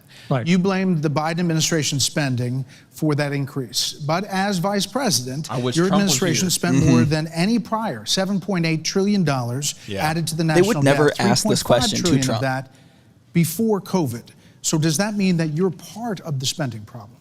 Ooh. Well, first off, thanks for the question. That's a talking point that we have. Respond to a reference to our administration's record. Pandering. I'm incredibly proud of the record of the Trump-Pence administration. I mean, in 4 short years, we rebuilt our military. He sucks. We revived our economy. We unleashed American energy. And we appointed 3 conservatives to the Supreme Court that gave the American people a new beginning for the right to life. See, now, I guess that's fine to hit on in the Republican primary, but the most best prepared. I'm a big spender, Austin Morgan. And Thank I must tell you, with all due respect to all of my friends, he is not answering the question, by the way. The one that's probably looking on. I think unquestionably, I am the best prepared, the most tested, the most qualified and proven conservative in this race. I was a leader in the Congress. He's combat trained. They tried to kill him. Led Indiana, where we balanced budgets and had a AAA bond rating when I was governor. And as vice president of the United States, that's a shot at Christie. Funding to backfill on the military cuts of the Obama administration. And then we were there in the worst pandemic in 100 years. And a million people died. Said, I was the first person in this race to say that we've got to deal with the long-term national debt issues. You got people on this stage that won't even talk about issues like Social Security and Medicare. I mean, Vivek, you recently said a president can't do everything. Well, I got news for you, Vivek. I've been in the hallway. I've been in the West Wing. A president of the United States has to confront every crisis facing America. I will put our nation back on the path to growth and prosperity and restore fiscal responsibility. No one's going to vote for this guy. There's dog shit. Get that silly little ding-ding out there and put a little... You were named earlier. I'm going to get Vivek This isn't that complicated, guys. Unlock American energy, drill, frack, burn coal, embrace nuclear. Put people back to work by no longer paying them more to stay at home. Reform the U.S. Fed, stabilize the U.S. dollar, and go to war. The only war that I will declare as U.S. president will be the war on the federal administrative state that is the source of those toxic regulations. Famously, wars that Republican presidents have declared on their own people have not gone well. The war on drugs, what was it? The fucking war on poverty, war on drugs, shit like that. War on poverty was supposed to be like a progressive thing. Oh my goodness. I'll go slower this time. I sometimes struggle with the. Oh my goodness, the heretic. I was a House conservative leader before it was cool. Making financial decisions. Thank you so much, the heretic. 15, you're beautiful. We actually reduced the national debt in the United States when I was the leader of House conservatives. I balanced budgets and cut taxes when I was governor. Patreon had me off his pod. Look, Joe Biden has weakened this country at home and abroad. Now is not the time for on-the-job training. We don't need to bring in a rookie. This is one of his weakest spots, is that he's young. But also, he's laughing it off, though. That's good. This is How can he say we don't need to bring in a rookie when Trump was? When you have a rebuttal, okay? And you are up, Governor DeSantis. So here's the thing. Why are we in this mess? Part of it, and a major reason, is because how this federal government handled COVID-19 by locking down this economy. It was a mistake. It should have never happened. And in Florida, he locked down Florida. Lockdown. We kept our state free and open. And I can tell you this, as your president, I will never let the deep state bureaucrats lock you down. You don't take somebody like Fauci and coddle him. You bring Fauci in, you sit him down, and you kill him. You say, Anthony, you are fired. He did the Trump thing. What the fuck? He did the Trump thing. The minute someone calls him a gay liberal, it's over. I just want to respond to Mike for 1 second because he invoked me back. Oh, they're fighting, dude. This is sick. Memorized, pre-prepared slogans out of the way. We can actually have a real discussion now. Good. The reality and the fact of the matter is that one of yours? Not really, Mike. Actually, we're just going to have some fun tonight. And the reality is, you have a bunch of people, professional politicians, super PAC puppets, following slogans handed over to them by their 400-page super PACs last week. The real choice we face in this primary is this. Do you want a super PAC puppet, or do you want a patriot who speaks the truth? Do you want incremental reform, which is what you're hearing about, or do you want revolution? Okay. And I stand on the side of the American Revolution. I've got to address we're going to take control back here. We need everyone to have a moment on the economy. Yeah. I think that's fair. Can I address the COVID there are two issues people who have that not. We're going to get back to that. We are. There are two people who we have not heard from yet. So let's hear from Governor Burgum and then from Governor Hutchinson on the economy, sir. Yeah, he's getting sound Thank you, Martha. And of course, from a town of 300 people, it's a big deal to make it on this stage with all these folks.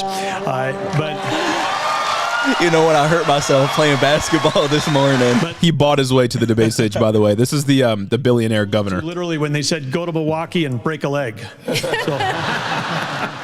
But I do want to say on this, we're missing something. We can't just talk about the Biden economy because the economy, energy, and national security are all tied together. Of course, we're paying too much for our energy in our state, in our country right now. But part of the reason why is because of the Biden policies on energy. We've got a plan right now, the $1.2 trillion of Green New Deal spending buried in the Inflation Creation Act is something that is just subsidizing China. If we're going to stop buying oil from the Middle East and start buying batteries from China, we're just trading OPEC for Sinopec. And then belatedly, did he just say a slur? Yeah, wait a minute. The administration says no. Isn't we're that going a to put slur? sanctions on Russian oil. Yeah, there's put sanctions on Russian oil. Well, then it's 20% off. Who's buying it? China. So if you buy a battery in this country, you buy a solar panel, it's being produced in a plant in China powered by coal, or it's being powered by oil and gas at 20% off. And every farmer in this country would like to buy diesel at 20%. I bet this guy's a plant from China. You know what I'm saying? Governor Hutchinson, quickly. Love the Iron Maiden, Aiden Taylor. There's almost 700 of you here, so thank you so much. We love you. And let me just tell you that I'm a pro-life governor from a conservative state that have a conservative record in which I lowered taxes in Arkansas as governor. I created a $2 billion surplus that I passed on for somebody was trying to pitch Arkansas to me like as a great state to come to, and they're like, it's like super cool, dude. There's like Walmart headquarters there. It's like, come on. Come on. Best states in the union, okay? California, New York, Arkansas, Texas. Hell yeah, brother. His ass is not a part of the team. Don't forget Florida. Yeah, of course. Somebody who can actually constrain the growth of the federal government, that can actually reduce the size, and I've pledged to reduce by 10% our federal non-defense workforce. That's a specific pledge to make that attacks the administrative Nobody knows state. what that means. Let me applaud some of the business partners that are here that have had success in business. But let me tell you, I've been a federal prosecutor. I've served He's a part of the deep state. In terms of being head of the DEA, in Homeland Security, in times of crisis. I did the war on drugs. I think that that's experience that is important for the future of our country to be the president of the United States that can lead with positive solutions and be held accountable. Thank you. We have a lot of topics to get to, and I promise we're going to get to everyone if we play within the rules. Okay, next topic.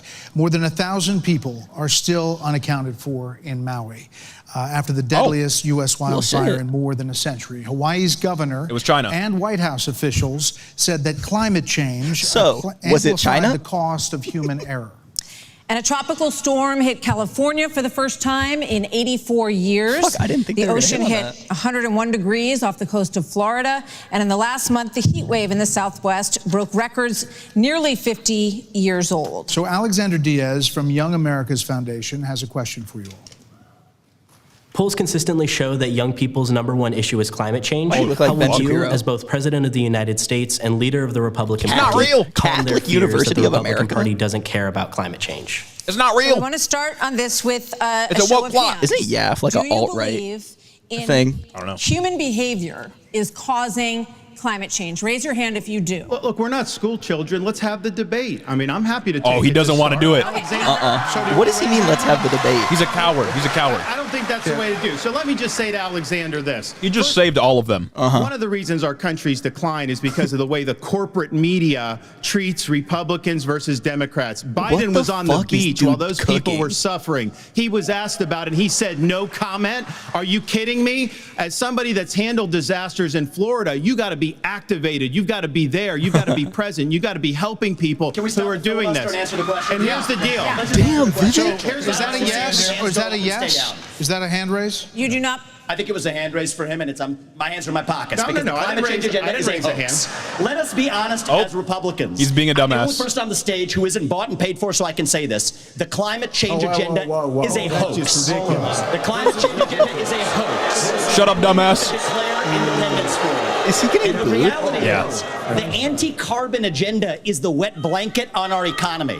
And so the Aw, reality dude, is just killed more his people momentum are with dying that of bad crowd. climate Yeah. change policies than they are of actual climate Governor change. Haley, are Oh, you no, he got the cheers back. Hold on. Nah, but that was bad. That was a bad moment for him. Wait, hold on. I've had enough. I've had enough already tonight. Okay. Of a guy who sounds like ChatGPT standing up here. Get his dumbass. What the fuck is The this last debate? person in one of these debates, Brett, who stood in the middle of the stage and said, "What's a skinny guy with an odd last name doing up here?" was Barack Obama, and I'm afraid we're dealing with the same type It was of Barack attitude. Obama. I called it. I knew it. Where's your birth certificate, buddy? Show me. Same time amateur. And you'll help elect me just like you did to Obama, too. Give me that Vivek Hussein Ramaswamy. Would you like to respond? Are you Get his I dumbass. would like to say That is was the fact that I racist. No, think give me a peanut. This is is crazy. exactly why Margaret Thatcher said, if you want something said, ask a man. If you want something done, ask a woman. Is that a winning message with this base? Fuck Margaret Thatcher, though. First of all, we do care about clean air, clean water. We want to see that taken care of, but there's a right way to do it. And the right way to do it is, first of all, The free yes, market. is climate change real? Thank you Yes, so much, it is. Word, But if you want to again. go and really change the environment, then we need to start telling China and Yeah, India moderators that turn they off have to someone's mic. lower their emissions. That's where our problem is. And these green subsidies that Biden has put in, all he's done is help China because America should lead the world, but China and India should lead us in climate change. Yeah. half of the batteries for electric vehicles are made in China. And so that's not Woman helping the moment part environment. two. You're putting money in Shout out China's Ella. pocket. And Yeah. Biden did that. So first of all, I think we need to acknowledge the truth, which is these subsidies are not working. We also need to take on the international world and say, okay, India and China. Why did they just let him talk? What's the point of the dinger? The subsidies don't work because Republicans always make sure they're not sufficient enough to actually work. Are you bought and paid Absolutely not. I mean, Are you here's what bought? the American people deserve is a debate about the issues that Blame affect their non-white lives. people. Going back and forth, being childish is not helpful to the American people to decide on the Oh, next wow. leader. The of our unity country. candidate, baby. That's Wait a right. second. Maturity Number two, candidate. As a kid who grew up in a single-parent household mired in poverty, I wondered, was the American dream real for kids who were devastated by poverty, devastated by the challenges of life? Okay. I came to the conclusion that America can do for anyone what she's done for me. That's not the right restoring hope, conclusion. creating opportunities, and protecting America.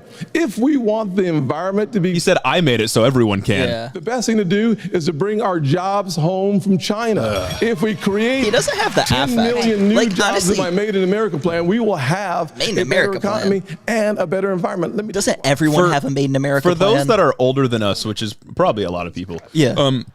Haven't you just been hearing your entire life every politician, left and right, say we need to bring home jobs from China? Literally all of them say that nonstop. carbon footprint in half in the last 25 years. The places where they are continuing to increase, Africa, 950 million people. India, over a billion. He's talking about carbon footprint China, going over up. $1 billion. Why would we put ourselves at a disadvantage? Whoever said non-white people are the Devastating problem. our own economy. You hit it on the head, I guess. Fuck. Home. That's the message. A lot of different. When countries are industrializing, their output in carbon goes up. It's a natural thing that occurs. A lot of the countries you just referenced are still developing, and when that happens, oh my god, that's crazy. When that happens, of course, your carbon output's going to go up. The thing that we should be doing is subsidizing them so that they can have easier access to green technology. Because are they going on a break? It's very expensive. Man, they might have We've got to be a lot smarter in how we talk about. They're on break, so we can cut for a second. Let's see. What We're 30 minutes in. dude? We're 30 minutes in. We got an hour and a half left. How are we feeling about this? I think Vivek had a strong start, but his stance on climate change might get him fucked up, which is why he wants to disenfranchise people. I think he might have saved it at the end when he was able to get a little bit of cheers back. But overall, I still think Vivek's on top right now. I think Ron DeSantis came back with the affect when he started yelling. Tim Scott's just whatever. He's boring. I'm happy that Christie got catty. Yeah. Mike Pence is a little catty, but he just doesn't have that dog in him. Yeah. Everyone else I couldn't give a fuck about. Oh, I like Haley's affect, but she says the wrong things. Yeah, I just see the thing about Nikki Haley is that she's going to deal with a lot of misogyny that's of course unwarranted because you shouldn't deal with that just because, you're a woman. That's not fair. But she'll also get criticism for her being terrible apart from her being a woman, which is deserved. And I think that's going to get lumped together a lot. And it's going to be hard to differentiate between the two of those. But just know, we don't like her because she's a Republican and all these people are demons. But Christie, I thought his response to Vivek was actually pretty good, other than it being just racist, right? Yeah. Other than him saying, oh, I remember a skinny non-white guy that was up on stage, and that was Obama. If I'm a conservative voter, I think that's sick. He did just do, racial essentialism, right? He said last time we had a skinny non-white guy, he threw the country to the road, and that's what you're going to do. Golly, dude. And yeah, you're right. What is it, Casey Lane? DeSantis really did not talk that much. I wonder if that's going to be a common theme, is DeSantis gets sidestepped because everyone else is just arguing. What I thought was interesting was when they said, raise your hand if you think climate change is real, DeSantis jumped in and saved all of them. Yeah. Because that would have been a really bad look for them. They got a question from a young person about an issue that we're all facing, obviously. And the moderators were about to put them all on blast and say, oh, none of you believe in climate change. And I don't know if that's what Fox News intended, but that would have, I think that would have been the effect, and that would have been really bad for them because young people are going to become more and more of a commanding force. A lot of people believe in climate change, in the general electorate at least, and that would have, that'd been bad for a lot of them. But, I mean, Vivek came out and just said it yeah, it's not real, and then he got booed. The most surprising thing so far is honestly how hard the moderators are going at the candidates. Yeah. I was not expecting Bayer to just off-rip come at Chris Christie for his governorship over New Jersey. I was not expecting them to talk at all about how Trump racked up the national debt and had crazy spending. That never would have came up if Trump was on stage. I don't know what message they're trying to hit by having that on here now. Is Fox News going trying to shift away from Trump? I don't know. Also, I see it was a Castel in chat said Pence is engaging more than I thought. Yeah, I think so too, but I think a lot of his answers are fluff. Yeah. And I think he's fluffing a lot of his answers by saying things like, thank you for having me, let me tell you something, like that kind of thing, to allow him to his brain to catch up to what he actually wants to say. His answers haven't really been that convincing, and he's polling at 2%, right? He barely hit the requirement to get on stage. So I don't know if it's really going to translate into anything real. But Vivek started off pretty strong. DeSantis is performing kind of as expected, but we'll have to see. It's too early. The "you're fired" line was crazy. Yeah, DeSantis saying "you're fired" with the with the Trump mannerisms, God damn, dog. So let's see. We got some racism so far. Yes. We got China bad. We got Hunter Biden. Let me pull up. We got Bidenomics. Somebody said we have 7 squares so far. Okay, somebody's keeping track. Good. Damn, we really should. I didn't think the Obama thing was going to come up. Yeah, I didn't. We should have prepared for it. So hang on, I'm going to move the bingo. Christie is my go. As of now, shit, bro, I'm cruising for Christie. Let's see. We haven't got Trump as innocent yet. We haven't gotten communism yet. You missed so much, Emily. I'm trying to see. We haven't got guns are they coming yet. back? We got Hunter Biden though. Oh yeah, looks like we're coming back. Maybe. Oh, or are they just going to an ad break? Abortion has been Oh, abortion. Here we go. Issue for Republicans since the Dobbs decision. Okay, Martha. In Let's go. 6 state referendums, all have upheld abortion rights in this country. And even in red states, there are more swing state referendums that are coming up as we head into the elections as well on this. So, Governor Haley, what do you say to your party and to your state, which today confirmed a 6-week abortion law as well, especially the impact on women suburban voters across this country? This is big. Thank you, Martha. I am unapologetically pro-life, not because the Republican Party tells me to be, but because my husband was adopted and I had trouble having both of my children, so I'm surrounded by blessings. What does that mean? Having said that, we need to stop demonizing this issue. This is talking about the fact that unelected justices didn't need to decide something this personal because it's personal for every woman and man. Now it's been put in the hands of the people. That's great. When it comes to a federal ban, let's be honest with the American people and say it will take 60 Senate votes. It will take a majority of the House. So in order to do that, let's find consensus. Can't we all agree that we should ban late-term abortions? Can't we all agree that we should encourage adoptions? Less than 10% of all abortions. That doctors and nurses who don't believe in abortion shouldn't have to perform them? 1%. Can't we all agree that contraception should be available? Trimester. And can't we all agree that we are not going to put a woman in jail or give her the death penalty if she gets an abortion? DeSantis is like, hold on. Like a respectful issue that it is, and humanize the situation and stop demonizing the situation. Demon. Yeah, that's right. That's crazy because if you're a Republican, you have to demonize abortion. DeSantis, It's murder. You signed a 6-week abortion ban in Florida. Oh God, he's ugly. One of the biggest financial backers said that you need to, quote, shift to get moderates or you will lose. What do you say to him and others who say politically that is a tough thing to sell nationally? Well, I would say we sold the biggest election landslide victory in the history of the Republican Party in the state of Florida in 2022. That's Before what I did. the abortion We can bill. win. Yeah. But second of all, look. Sonny, you she gotta did do what say you two think is completely right. different things. I believe in a culture of life. I was proud to sign the heartbeat bill. I remember one of the most impactful moments of my life was when I heard the heartbeat of my oldest daughter in my wife's womb, and then saw the sonograms of all 3 of my kids. What the Democrats are trying to do on this issue is wrong, to allow abortion talking about all the way up to the moment of birth. not a I know a heartbeat. lady in Florida. No one's making you get an abortion. Multiple abortion attempts. She was left discarded in a pan. Fortunately, her grandmother saved her and brought her to a different hospital. This is not We're real. better than what the Democrats are selling. We are not going to allow abortion all the way up till birth, and we will hold them accountable for their extremism. But just to be clear, Governor, would you sign a 6-week ban federally? I'm going to stand on the side of life. Look, I understand Wisconsin. Yes or no? He does not want to give a soundbite. I understand Iowa and New Hampshire are going to do different. Oh my God, you're so I kind. will support the cause of life as governor and as president. Vice President Pence, you're shaking your head. We must have a national. Hold on, Senator. Vice President Pence. Dumbass. He You're shaking doesn't your want head. a soundbite. Well, look, I'm not new to this cause. After I gave my life to Jesus Christ as my Lord and Savior, I opened up the book and I read, "Before I formed you in the womb, I knew you. And see, I set before you life and death. Oh, that was blessings good. and curses. Now choose." I'm not new to this cause. I was preaching. The cause of life had to be my cause. And I've been a champion for life in the Congress, a champion for life as governor and as vice president. And to be honest with you, Nikki, you're my friend, but consensus is the opposite of leadership. When the Supreme Court returned this question to the American people, they didn't just send it to the states only. It's not a states only issue, it's a moral issue.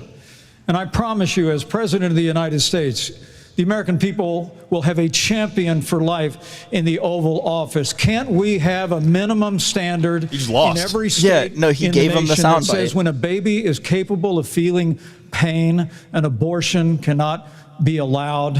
A 15-week ban is an idea whose time has come. It's supported by 70% of the American people. What? It's gonna take unapologetic leadership that stands on principle and expresses compassion for women in crisis hold on. Bro can't pregnancies. stop I'll do fucking that as yapping. President of the United States. He called my name, so I want to respond to that. 30 seconds. So first of all, I will say it is in the hands of the people, and that's where it should be. But when you're talking about a federal ban, be honest with the American people. We haven't had 45 pro-life senators in over 100 years. So no Republican president can ban abortions any more than a Democrat president could ban all those state laws. Don't make women feel like they have to decide on this issue when you know we don't have 60 Senate votes in the House. She is not cooking. 70% of the American people support legislation but to ban 70% abortion. of the after I get that she's trying to do like the realist position in order to appeal as the moderate here, but it's not going to work if you're trying to win this primary. All right, let's get Governor Bergman for one minute here. But the Supreme Court did. What are these thumb downs? Talk about a participation trophy. The result of that decision was that it went back to the states. So that's where it is right now. So as I understand it, you are not in favor of a federal ban. What do you say about the states? There's about 5 of them, including New Jersey, I think a few others, that allow abortion up until the time of birth, though. If you were president, would you be able to? What are they talking about, like Colorado? Well, first of all, I'm a pro-life governor of a very pro-life state. And this issue is, of course, that wasn't the question, but eyebrows. I am on the record, and I stand behind that we should not have a federal abortion ban. We should not. Oh, and the reason why we shouldn't is very simple. He's cooking. It's the 10th Amendment. States' rights. In the Constitution.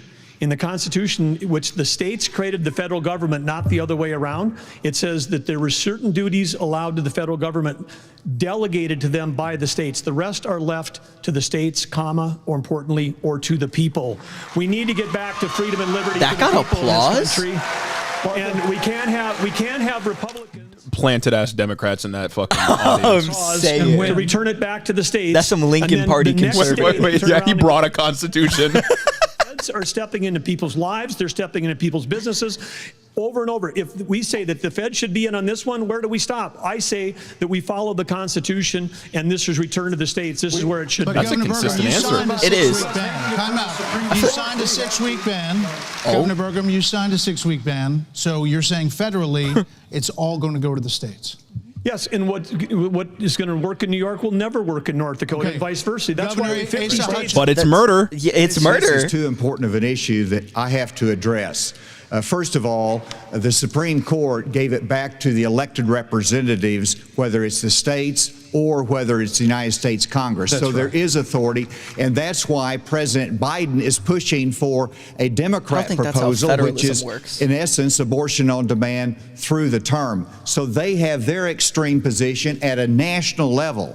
It's most likely going to be addressed in the states, Wait for the but next it's drop. certainly fine for it to be addressed at the national level as well.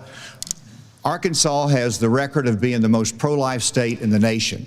I signed 30 pro-life pieces of legislation while Oklahoma? I was governor. We just covered some crazy every Arkansas state bills, didn't we? can determine a different outcome here, and it is the most important issue for women and for the unborn child and for our country that we get this right. It's going to be a continued debate.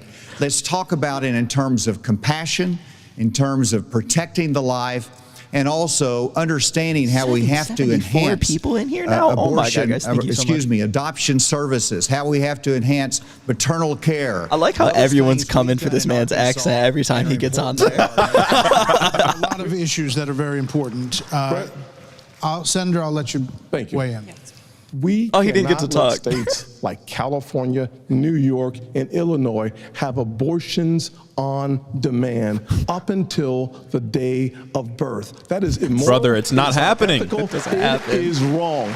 We must have a president of the United States who will advocate and fight for, at the minimum, a Isn't the stat breakdown 90% of abortions happen within the first trimester? 93% happen in the first trimester, 6% happen in the second, and less than 1% happen in the third. Because usually when it gets to the third trimester, it's people that are intending to have the child, and it's a medical complication. Yeah, exactly. They're just lying to mostly for the life of the mother. Give us inalienable rights. It's a non-issue. Include life. That is a list. That is an issue. Also, we must. He's making the argument that your right to life it extends to fetuses, but no other constitutional right unlocks until you're born. You don't get a social security number until you're born. You can't take out life insurance until you're born. None of that happens when you're in the womb. Charlie, for the $5, thank you so much, said pro-life Ron DeSantis, who missed important news because he was busy watching a man get executed. Thank you for the reminder. The homelessness crisis. American cities are in decline. People are moving out as homelessness, drugs, crime move in. There are problems accelerated. Post-birth They did abortions. accelerate during the pandemic and are still rising. Is this homelessness?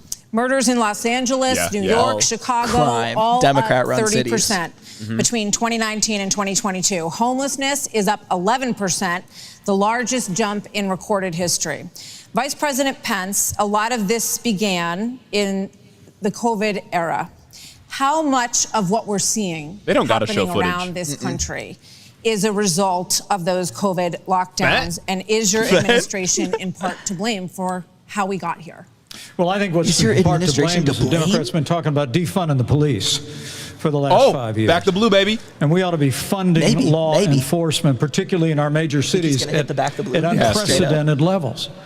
I mean, it's extraordinary to think about the violence that's claiming innocent lives literally every week in every major city in this country. NYPD is basically a standing army, by the way. They have the budget of a standing army, like the 11th largest out of the NATO countries. So funding the police obviously is not a solution to The crime. NYC could invade like a small country. Yeah. The NYPD. What we need is strong commitment to law enforcement. We need leadership in Washington, D.C.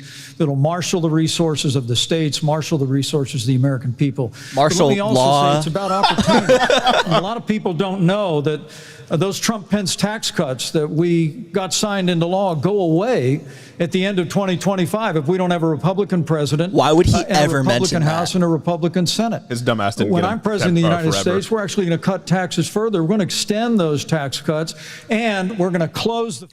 Who's going to fund the police departments if not taxes, brother? And also, did he not just admit in a weird way that he is holding the American people hostage with their tax cuts? Right. And law enforcement, we will bring our cities back. Governor Christie, another issue. This weekend here in Milwaukee, reports say there were 30 shootings. He looks stressed. And a number of them including kids. Add that to the big increase in school shootings around the country. Democrats blame this crisis on easy access to guns. They also blame Republicans for blocking gun control legislation. What would President Christie do? You know, I'm proud of the fact, Brett, that I'm the only person along with Governor Hutchinson up on this stage who's actually running United States Attorney's Office. I ran the 5th largest office in America in a state where there is significant urban crime. And the problem is urban crime is a crazy thing to say. More Yeah, it's a money. euphemism. The problem is that these prosecutors in these localities in the states are refusing to do their job and to arrest violent criminals. So what a President Christie would do is appoint an attorney general who would instruct each of the 93 U.S. attorneys that they are to take over the prosecution of President violent crime in every one of those cities that are failing to do so. We have plenty of room in the federal prisons to lock up these violent criminals and clean up what's going on don't have all room across in this prisons. country in these individual cities. Secondly, what we need to make sure that each Mass incarceration 2.0, because it went so well the first time. It solved crime the first time. and when Hunter Biden fills out a God fake damn it. application, a false application for a gun permit, and then is facing a 10-year mandatory minimum, which was mandated by legislation. No, that's crazy sponsored because calling out filling out a false application for a gun permit is just calling out his base. I thought they were supposed to be able to get guns whenever they want. I'm saying, shall not infringe. In a Christie administration, he would go to jail for 10 years. What about a President Ramaswamy? What does a President Ramaswamy do about guns? So the reality is Remember we have his crime wave in this soundbite where country he and we said know we how need to to fix give it. guns The to question is, Thailand? do we actually have the spine to do it?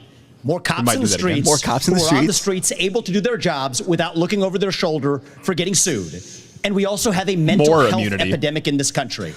Just What over the about same cops period having to that we look have over closed their mental shoulder health for someone institutions, else we have with a seen gun spike that's in going to shoot violent them? crime. Famously, Do we have the spine Texas to bring it police back? I think unions we are should, as president, I anti-Texas's will. gun But it's like not just drug people in expansion. those Or what about psychiatric cops looking over their shoulder for their partner that might shoot them? Yeah. Deeper issue. I think faith-based approaches can play a role here too. Faith-based. Jesus Christ. We're in the middle of a Literally. national identity crisis. And I say this as a member of my generation. The problem in our country right now, the reason we have that mental health Bro's epidemic got a big ass is forehead. that people are so hungry for purpose and meaning at a time Nikki was thinking the same thing. The hairline is crazy.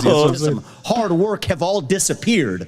What we really need is a tonal reset from the top, saying that this is what it means to be an American. Yes, we will This has stand nothing for to the do rule with of law. guns. Yes, we will close the southern border where criminals are coming in every day. And yes, we will back law enforcement because we remember who we really are. He was a and that's speaker also at how an we address NRA event, that like a mental huge health epidemic NRA event. in I the don't next know why generation he's that just is going, yeah, directly just leading fucking give them to violent crime anybody. Can I across speak this on behalf country. of Governor the American DeSantis, people really here? quickly. Governor DeSantis.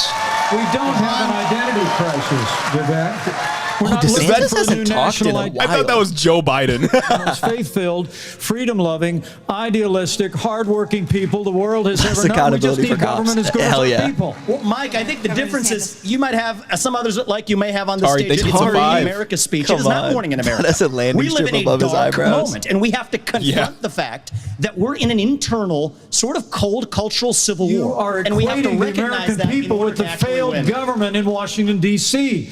We just need government as good as our people. Oh, he kind of got us Governor done. DeSantis, let me just finish addressing that slogan because I don't know what that slogan means. We need to It was good, but delivered by the wrong person. That's I actually think how we translate it. that a lot of like conservatives on the ground do think that we need like more patriots, and they think it's everyone but them. You know what I mean? We're happy with that. Well, the statewide. Oh, now he finally gets in. And so here's the thing. These hollowed out cities, this is a symptom of America's Hollowed out decline. cities. And one of the biggest reasons is because you have Neoliberalism. George Soros funding these radical left-wing district Anti-Semitism. attorneys. There we They go. get We into got it. office and they say they're not going to prosecute crimes they disagree with. The inmates start running the asylum. There's one guy in this entire country that's ever done anything about that. Me. When we had two of these district attorneys When in I was Florida torturing people in elected with Soros Guantanamo funding Bay. who said they wouldn't do their job, I removed them from their posts. They are gone. Isn't he like getting in trouble for that? I think he's As president, we are going to go after all of these people because they are hurting the quality of life and they are victimizing innocent Soros. people in every corner of this country, and it will stop when I get into office. Okay, one more here before the break, Governor Bergen. Brett and Martha, I just thought it was interesting. You asked your question about the problems we're having in big cities. Nobody ever asked the question of what about the crime wave in small towns? What about Arkansas? Wait. Let him Neighbors cook. Let him help cook. neighbors. People understand each other. If a farmer gets sick, everybody comes together and helps him get the crop off. I thought he was going to say Wait, how. let him cook. Let him cook. See, one thing that I think this country could use is somebody in the White House that understands small town values, because that's our road back to get this country on track again. I thought he was going to talk about like Gary, Indiana is one of the most dangerous places. I thought he was going to say how murder is a red state problem, poverty is typically a red state problem, Well, yeah, he's preteen not gonna say pregnancy it. is a red state problem. Now, whenever you look at the challenges in our inner city, there's three simple words that would be helpful. One, enforce the law when it comes to crime. Secondly, let's deal with the Am I tripping, or did Brett not ask about guns? Or did Martha not ask about guns? No, they didn't. What the fuck? But it's also maybe they about did. education of our young people, knows? making sure 'Cause that didn't- we have Christie? the tools that are needed Man, for maybe I'm just fucking addiction tripping. counseling. That's what we expanded in Addiction Arkansas as counseling. well. Whenever you look at the underlying challenge of America, though, no one likes to see an America with smash and grab in our inner cities. North Dakota. As president I of the do. United States, that will stop. It starts at the top with the respect for our justice system that a former president who's under indictment has undermined by attacking judges, by attacking prosecutors, No booze. by attacking the system and saying he's aggrieved. And so we have to have respect for our justice system and the rule of law, and it starts at the top with the President of the United States. Brett, Thank you. We're Hold going to on. take a break. Damn, come on. Mike really wanted to get in Speaking there. of that, right now you are looking live at Fulton County Jail, where former President Donald Trump will be processed tomorrow. Tomorrow? So next, the candidates will have an opportunity to talk about the coming trials of Donald Trump. Okay, That's so sick. they're going on break again. DeSantis got to talk once. Yeah, he didn't do much. That was kind of a mid-section, if I'm being honest with you. It was just nobody really broke away. Yeah. What do you guys think? Any breakaway stars? He did everything right, and they indicted him. The Democrat-run cities question is always a good one. Yeah, especially because crime per capita is certainly a red state problem. If you look at any of the data, I don't know why Mr. North Dakota was bringing up small towns, like just to like shit. Mr. Billionaire, Yeah, is bringing up small towns. I don't know like what the strategy is behind, because obviously like Democrat-run cities is a winning like talking point for them. I don't know why he steers away from that to start talking about small town values instead. Maybe it's because there's nothing like in North Dakota, but especially because he's talking about like if he's talking about poverty and loss of jobs and stuff like that, he's probably single-handedly responsible for that. As someone who hoards wealth as a billionaire, there's probably a non-trivial percent number that he has caused for his own state by siphoning wealth out of there. Oh, also that segment we had the Nikki Haley abortion, where she said contradictory things every 2 sentences. Yeah, she was flip-flopping a lot. I don't know what that was coming about. off bizarre. I would have Vivek's losing it. He's fumbling for sure. Vivek. Fuck, dude. Nobody said it. I think they're all trying to avoid it. They're saying his last name. Ramaswamy. Small towns come together to find a missing. I mean, try that in a small town. You know what I'm saying? Right. You got to keep in mind that. Thank you for the 2, Caleb. We got to do it for all the debates. You got to keep in mind that when they're talking about crime, you got to always remember that crime is usually motivated by poverty. Statistically, or more specifically, wealth inequality. And they don't present any solutions to wealth inequality, of course. They want to perpetuate our system that drives wealth inequality to newer heights. I mean, Vivek himself is a 600 millionaire. Mm-hmm. Doug Burgum is a billionaire. And I'm sure the rest of them on stage are pretty wealthy themselves. They don't want to do anything about wealth inequality. They're just using crime as a proxy to talk about race, which has always been the case. That's especially when they just drop urban. Oh my God, word. You're Discord.gg/Hado. I swear, you've given us your paycheck, dog. Make sure you can buy groceries. Thank you so much. We love you. Also, yeah, the Desantis baby who survived multiple abortions thing, can somebody find that and see if that's real? Oh my God, yeah. What was that even about? Like they found an aborted like late-term fetus or something and then saved it? Oh, it is Vivek. Man, fuck, dude. Man, you fucked it up. I've been fucking up. Small town thing sounded like the dog was with the shout out Jason Aldean. We've got 750 people here right now. I just want to thank you all again. Thank you all so much for showing up. Oh man, it'd have been so cool if somebody actually dropped a try that in a small town. Oh my God. Nikki's going harder than I thought she would. I think so too, but I think she's giving off bizarre energy, but kind of in like, she's in the same lane as Vivek, I think, just not nearly as nearly as good. She fiv on my ache to my Ram Swami. I'll be right back. I'm saying this dude in his bladder. Back, just run up the volume. I'll be right back. I'll yell. What the hell was he saying about that baby? I have no idea. If somebody could find that and see if that's real, that would be cool, because I don't know, that just doesn't sound like anything. Try that in a small town. Working in a news station in a red state as a leftist, I'm so excited to put all these clowns on blast tomorrow. Do you get to be like an anchor and like talk on like the local news? That's actually so sick. Yeah, please someone search up DeSantis' abortion thing. Pence was worse on abortion weirdly because he went on and on about how he pledged himself to God. Yeah, bro, I don't know if he was quoting the Bible, but it sounded like he was just up there preaching. And I'm sure that works for, I mean, to be fair, bro's being true to himself, which is, call it what you will, but I think it's going to work for the people that are like him, but that's just not a lot of people. And it's not going to work when he gets clipped up should he win a nomination that he's not going to win. This is informative and funny. You guys are great. Thank you so much. Oh my God. I hope they bring up the assault weapon ban in Washington State. That's true. We have an hour left of content from this. That's crazy. Oh yeah, you just got to plug it in back there. It should reach. There's the thingy. Oh, right down here. Yeah. Have you seen Biden ads on Fox? I have not. As someone from Indiana, it pleases me to see Pence fumble in stage. Facts. The only cool thing out of Indiana is you and an Adrienne Lenker song. That mini constitution was fire. That was a great moment. I if I do say so myself, when he just pulls that out of his coat, that's good. And quotes it. God. Are they coming back? Oh shit, I think so. Debate policy discussions. Yeah, it looks like it. Want to hear you all on China, Ukraine. He dropped China, Ukraine. Immigration. Education. But we are going to take a brief moment and talk about the elephant not in the room. Damn. He said we're going to take a brief moment to talk about the elephant not in the room. Indicted in 4 different states on 91 counts. He will be processed tomorrow in Georgia at the Fulton County Jail for charges relating to the 2020 election loss. You all signed a pledge to support the eventual Republican nominee. I'm here. If former President Trump is convicted in a court of law, would you still support him as your party's choice? Please raise your hand. Do they like if have you to would. say yes because of the pledge? Let's go. That's a good look. Him getting up there first. They only doing it 'cause wow, peer pressure, and he keeps it up there too. Just hold on. So just to be clear, He's smiling. He's Governor cheesing. Christie, you were kind of late to the game there. The glazing. No, I'm doing this. Look, I'm doing this. And not I know this. you didn't. Whoa. No. What's the Look, What's he trying to do? Look, here's the bottom line.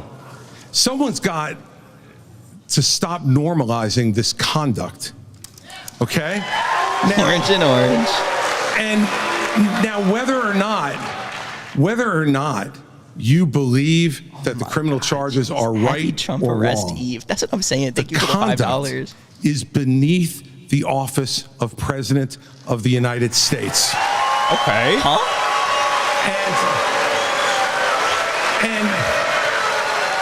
And you know, this is the great thing about this country.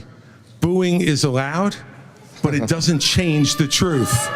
It doesn't change. Let's go. Mr. Ramaswamy, you raised your hand supporting. He opened himself up I'd to like that. to get in and respond. Let's just speak the truth, okay? President Trump, I believe, was the best president of the 21st century. It's a fact.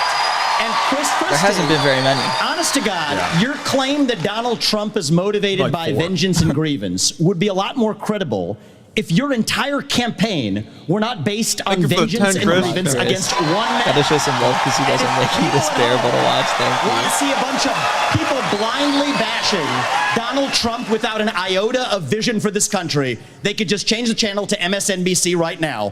But I'm not running for president of MSNBC. I am running for president of the United States. We're skating on thin ice, and we cannot set a precedent where the party in power uses police force to indict its political opponents. It is wrong. We have to end the weaponization of justice in this country. 30 seconds, Governor DeSantis. Look, you know, let me tell you No, I'm sorry. You 30 seconds, Governor. you make me laugh because Goes both ways, brother. Oh, he's got to go hard here. He has to. You sit here in an answer. He's flustered. Hold on one second. You can't even hear him.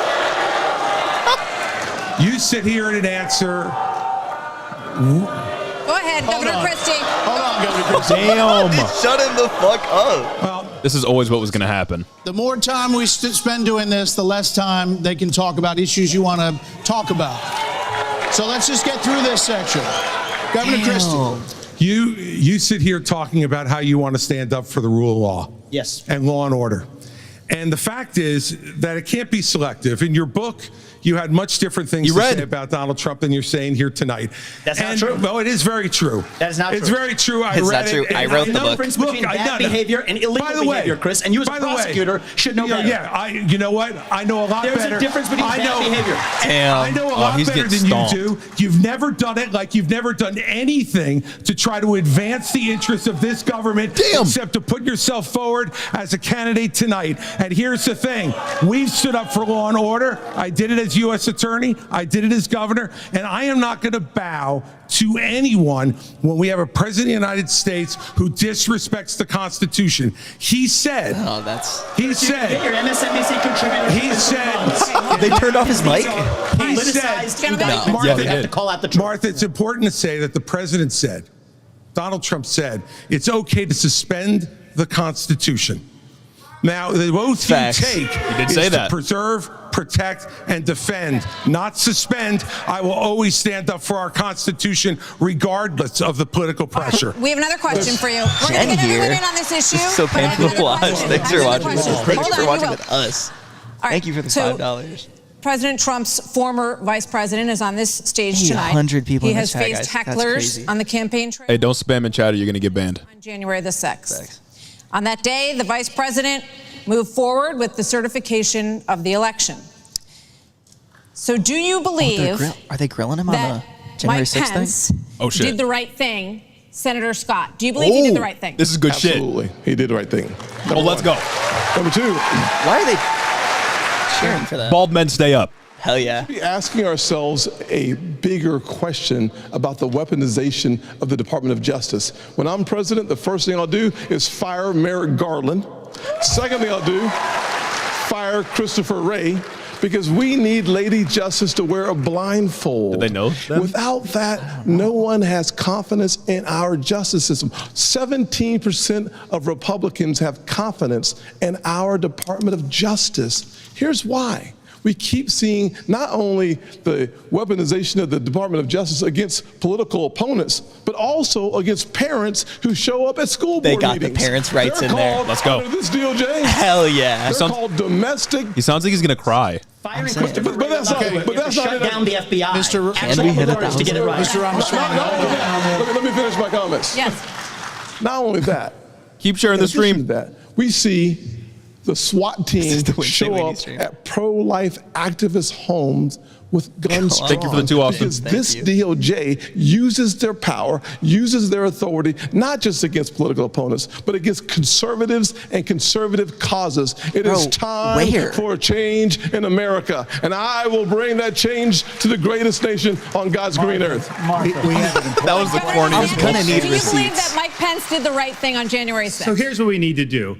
We need to end the weaponization of these federal agents. But that's not the question. That's not the question. I know, but here's the thing. This election is not about January 6th of 2021. It's about January 2025, when the next president is going to take office. I know what the Democrats would like to do. They want to talk about all these other issues, but we've got to focus on your future. We've got to focus on reversing the decline of our country. You're on Fox News. I learned in the military, I was assigned with U.S. Navy SEALs in Iraq. He's bad. That you focus on the mission above all else. I was in Guantanamo Bay. I focused on the mission. I force-fed these prisoners. Make sure that we're bringing the message that can win in November 2024. Did not answer the question. Did not answer the question. Vice President They're Pence, going hard on it. what do you think, Vice States President? is to support and defend the Constitution of the United States. I think the American people deserve to know whether everyone on this stage agrees that I kept my oath to the Constitution. There's no more important duty. So answer the question. I've answered this before. So yes. Why are we? Mike did his duty. I got no beef with him. But here's the thing: is this what we're going to be focusing on? I'm relieved. Going forward, the rehashing of this. He interrupts just to dodge the question is crazy. And they will win if we let him get away with it. I'm not letting Biden hang out in the basement. That face is crazy. We're going to run him ragged around. The proof is in the pudding, just like my fingers. Accountable. Let me just say, Governor DeSantis, we spent an hour talking about policy. Former President Trump is beating you by 30, 40 points in many polls. So it is a factor in the GOP primary. Governor They cheered. You did not raise your hand. Shit. I did not raise my hand because there's an important issue we as a party have to face. And over a year ago, I said that Donald Trump was morally disqualified from being president again as a result of what happened on January 6th. More people are understanding the importance of that, including conservative legal scholars who says he may be disqualified I didn't think they were under the gonna talk about 14th that. Amendment from being president again as a result of the insurrection. This is something that could disqualify him under our rules. Isn't the logic behind that he like violated his oath of office by leading an insurrection against the federal something government like or some that. shit? Convicted of a serious felony. I don't think it's going to actually or hold. Who is disqualified under our Constitution, and It's that's only Lincoln consistent with Project, guys. RNC rules. And I hope everybody would agree with me. We're going to a lot more time. we're going to move on. No, we're going Can I answer the question? Can I get in on that? Okay, I'd like to answer. You Vice President Pence. All right, I'd like to answer the question Go you ahead. asked and not give a pre-canned speech. Nice. Mike Pence stood for the Constitution. And he deserves not grudging credit. He deserves top. He deserves our thanks as Americans for putting. I will personally suck his dick. Facts. Susie, I get what you're saying about thinking that DeSantis is like actually terrifying because the policies that he's put forth in Florida are horrifying. They're downright evil and malicious. But I think that moments like this where we're seeing him just absolutely fundle anything that has to do with likability or charisma show that he's not going to be electable ahead of Trump. And I don't think that it necessarily matters that he's a lot of people's solid seconds because Trump is their solid firsts. And we're seeing him just so far ahead in the polls. You know what I mean? From you on this. Do you agree? It's a tough spot. Vice President Pence did the right thing that day or not? I do think that Vice President Pence did the right thing, and I do think that we need to give him credit for that. like But what I will debate. also tell you is, look, I mean, when it comes to whether President Trump should serve or not, I trust the American people. Let them vote. Let them decide. But what they will tell you is that it is time for a new generational conservative leader. Man, is that what they're going to tell you? I don't think anyone says that. I'm saying. Americans don't want a rematch between Trump and Biden. And we have to face the fact that Trump is the most disliked politician in America. We can't win a general election that way. That's a crazy thing to say right here. Governor Burgum? I don't think that's true. I think it's like Mitch McConnell. It's Governor Burgum opportunity. Happy to answer the question. Mike Pence to do God damn it. January Shout out 6th. Carl. Oh, but I dude, would say you started off here. the top of this hour saying we're going to talk about education. We are. China is the number one threat to our country, and China every bad. minute that these 8 candidates spend talking about the past instead about the future is time that is just Neuron you know who loves activation it? audio. Biden loves it, but China loves it when we're talking about the past. Okay, as promised, we were going to spend a few questions on it, let people say what they wanted to say, and now, indeed, we are moving on to the subject. The U.S. has committed nearly 77. Can I speak on this issue? I was You kind of did involved. you answered on this. You did say answer. something. Yeah. We thought you were done, but you No, I please. wasn't done.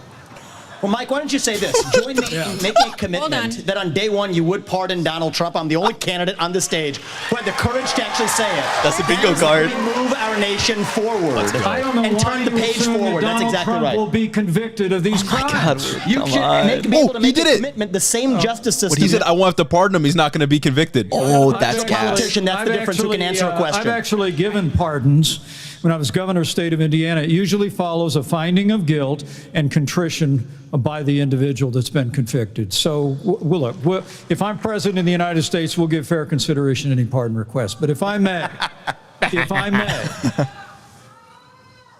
you know, it's not about looking back at January 2021. Sleepy Mike Pence. It's about January 20th, 2017. I put my left hand on Ronald Reagan's Bible. I raised my right hand.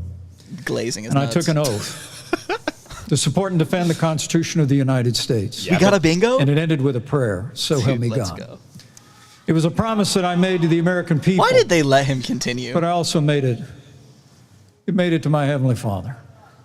Every day for 4 years, I You think he sought to dyes keep his that hair? oath. And everyone on this stage needs to make it clear I whether feel or like not something they'll about do his the hair same looks fake. if they earn this It's like a job helmet. and the confidence of the American people. It's like a swim cap. Now, look, I've made it clear. I had hoped that the issues surrounding the 2020 election and the controversies around January 6th had not come to this, had not come to criminal proceedings. They dinged him. I would That rather was they way had been longer than a resolved by the minute. American people and the Cut American off his people mic, alone. But dude. no one's above the law. Why would you say that he did something wrong, but you don't want criminal proceedings? Yeah. Complete And then contradiction. say no one's above the law? So then he should be criminally prosecuted. People deserve to know that the president asked me in his request that I Why are they reject letting or him return talk? votes The thing went off unilaterally, like power 5 that no minutes vice ago. president in American history had ever exercised or taken. He asked me to put him over the Constitution. And What is I not chose the Constitution, and I always will. And Kamala Harris will have no right to overturn the election when we beat them in 2024. Thank you, Thank Vice you, President Chokinski. Pence. What is the point of the ding if you can just keep talking? Now we are moving on to other issues.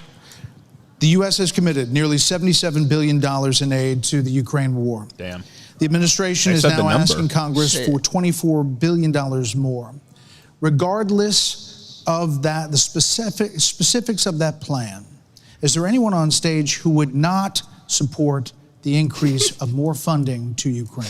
Marcus thought the ding was us would because not it didn't support matter in the debate. I mean, I would have Europe step up. Lego hair is crazy. Look at Vivek. What is he raising his hand for? Ukraine. But you're saying you would not too, Governor DeSantis? I will have Europe pull their weight.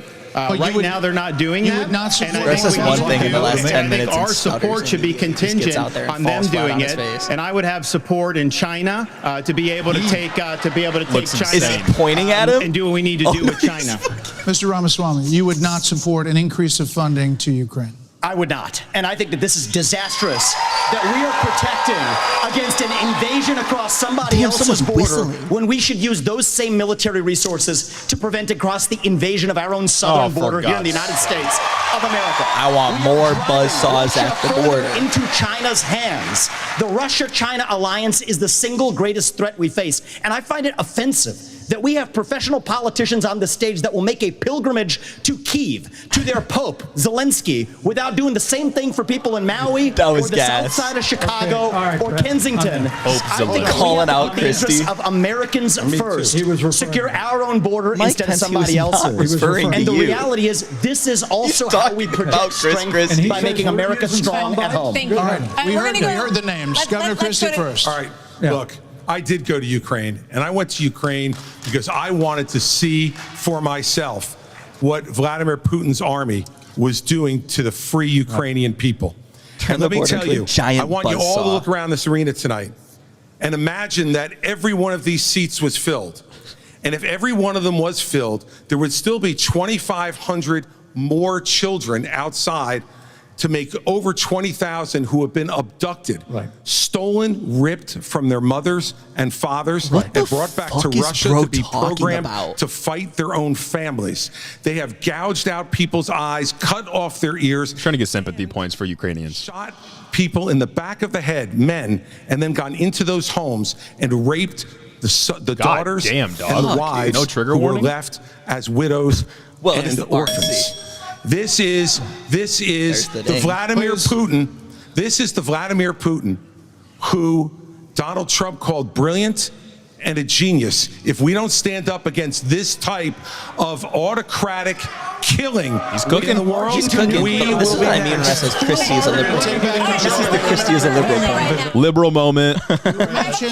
You were mentioned. Governor Haley. Me when I have empathy. You get 30 seconds. Yeah, well, let me be clear. Anybody that thinks that we can't solve the problems here in the United States and be the leader of the free world has a pretty small view of the greatest nation on earth. Okay, pop off. Cool. We can do both, Vivek. We've done both. We've been the leader of the free world and the arsenal of democracy for years. The Reagan Doctrine years ago made it clear. We said, if you're willing to fight the communists on your soil, we'll give you the means to fight them there so our troops don't have to fight them. Vivek, if we do we'll fund death squads that you want to give to Putin to give him his land, Reagan went it's not going to be too long before he rolls across a NATO border. And frankly, our men and women of our armed forces are going to have to go and fight him. I want to let the Ukrainians fight and drive Putin and the Russians. Kind of spitting. I want to just Vice President Pence. I have a newsflash. The USSR does not exist anymore. It fell back in 1990. That doesn't have anything to do with this. You talked about the communists, and the real communists that we have to address right now have any idea what Vladimir Putin's aims are? You already spoke. Now I actually have something to say. Vladimir Putin has been saying he wants to reestablish the old Soviet sphere You've made of your point, influence. Vice President. Vice President Pence. I'm sorry, he's fumbling. I insulted him by calling him Vivek fumbling. He is a dictator and a murderer, and the United States of America needs to stand against authoritarianism. I don't understand this crowd. The real threat we face today is communist China. And we are driving Russia further into China's arms. The Russia-China military alliance is the single... So just let Ukraine fall. Yeah. So let Russia get bigger? And I am the only non-neocon on this stage who will keep us out of war. Mr. Vice President, we can't hear. Mr. Vice President. Is to give Russia everything they've got. Mr. Vice President. Are these communists in the room with us right now? Will never be in NATO, and then somehow Mr. Vice President. China will not think about taking Taiwan. We achieve peace through strength. Mr. Vice America President. needs to stand for freedom. Okay, here we go. We need to establish some ground rules When we hear this bell, that means your time's done. It's crazy how Ron has no presence Mr. Vice President, we appreciate your aggressiveness here. 30 seconds is 30 seconds. Mr. Ramaswamy, you were mentioned. You get Ron DeSantis is the guy at the party that's like, where's the women at? And then the women show up and he doesn't talk to a single one. None of the people here know I'm running for president. And I think that the same people who took us into the Iraq War, the same people who took us into the Vietnam War, you cannot start another no-win war. And I do not want to get to the point where the U.S. isn't fighting, by the way. Resources abroad when we could be better using them here at home to protect our own borders, protect the homeland. All right. That will be my top priority in foreign policy. George Bush, Richard Nixon. 30 seconds in the rebut. So I do want to get to some other people because everybody, we respect everybody's time here. So, Governor Haley, you did not raise your hand, meaning that you would support more funding for the Ukraine war. You have so much. Said our Governor school children DeSantis that you didn't appreciate it when he initially called it a territorial dispute. Emily. Why? First of all, the American president needs to have moral clarity. DeSantis They need to checking know his the weather difference app when the between girls right show and up. wrong. They need to know the difference between good and evil. When you look at the situation with Russia and Ukraine, here you have a pro-American country that was invaded by a thug. So when you want to talk about what has been given to Ukraine, less than 3.5% of our defense budget has been given to Ukraine. If you look at the percentages per GDP, I feel like that just 11 of means the the budget's European too countries big. have given more than the U.S. But She's what's cooking. really important is go back to when China and Russia held hands, shook hands before the Olympics, and named themselves unlimited partners. A win for Russia is a win for China. Oh. We have to know that. Yeah. Ukraine is the first line of defense for us. GG/Heather. And the Thank you so much, problem Word. that Word, Vivek thank you doesn't for the understand 5. is he wants to hand Ukraine to Russia, wants to let China eat Taiwan. He wants to go and stop funding Israel. You don't do that to friends. What you do instead is you have the backs of your friends. Ukraine is the front line of defense. Putin has said, once Russia takes... Yeah, according to Vivek's logic, if Russia and China are so tight, why would you want Russia to get more powerful? I'm saying, I think this is a low-key novel thing that Nikki did when she comes in and she associates a Russian win with a Chinese win. Yeah, I don't think I've heard that line and she's before, also and that's a using bar. she's also using empirical data. Yeah, and she's correct on this for what it's worth. It's probably just unironically the best take here. First of all, Mr. Ramaswamy, you have 30 seconds. Mr. DeSantis, Nikki, I wish you well in your future career on the boards of Lockheed and Raytheon. I'm not on but the fact of the matter, and Raytheon, and you Boeing came off of it, but you've been pushing this lie. You've been pushing this lie all week, You want Nikki. to go and defund Israel? You want to Okay, give let me Taiwan address to that. China? I'm glad you brought that up. Go and give I'm going to address each of those right now. This is the false lies of a professional politician. There you have it. Your watch, So the you will reality make is, America less safe. You have no She's foreign cooking. policy She is experience, cooking. and it shows. and you know what? It shows. She cooked. Yeah. Draken's right when she says it's not like her audience, but they're cheering. I have to address that. I didn't think Nikki Haley was going to get a moment. Israel will never be stronger than by the end of my first term. But it's not a client relationship. It is a friendship. And you know what friends do? Friends help each other stand on their own 2 feet. So I will lead Abraham Accords 2.0. I will partner with Israel to make sure Iran never is nuclear armed. But you know what I love about Israel? And I've been there probably in the last 10 years more than most people on this stage. You know what I love? I love their border policies. I love their tough on crime policies. I love that they have a national identity. And I love apartheid. I love apartheid states. I want to learn from the friends that we're supporting. And what puzzles me is I want to learn from those and apply those to protect our homeland, Nikki. Israel that is needs the answer. America. America needs Israel. Okay, They Governor are the DeSantis, you were mentioned in the territorial dispute. Not only No, it's not a territorial dispute President of either. the United States, your first obligation is to defend our country and its people. And that means blood is not cooking. You're He said sending all this money, but you're not president. doing what we need to do to secure our own border. We have tens of thousands of people We can who do are both being at the killed same because we're time. not handling both. Well, we're not handling both. We're in a national emergency. I'm not going to send troops to Ukraine, but I am going to send them to our southern border. When these drug pushers are bringing fentanyl, Biden is not. Fentanyl. Biden is not sending troops to Ukraine. It hasn't happened. stone cold dead. we're actually going to move on to China. We're going to talk about China. Okay. Governor Burgum. Holy China fuck. has the biggest I'm gonna navy in the kill world, them. the biggest Governor army in the Burgum. world. I guess Now it's they time for a have break. warships off the coast of Alaska. They are threatening Taiwan. In coming years, China will have 1,500 nuclear warheads, it's believed. The U.S. just It'd be so arrested sick 2 if sailors Nikki could pull accused that of around spying for DeSantis. China within our military.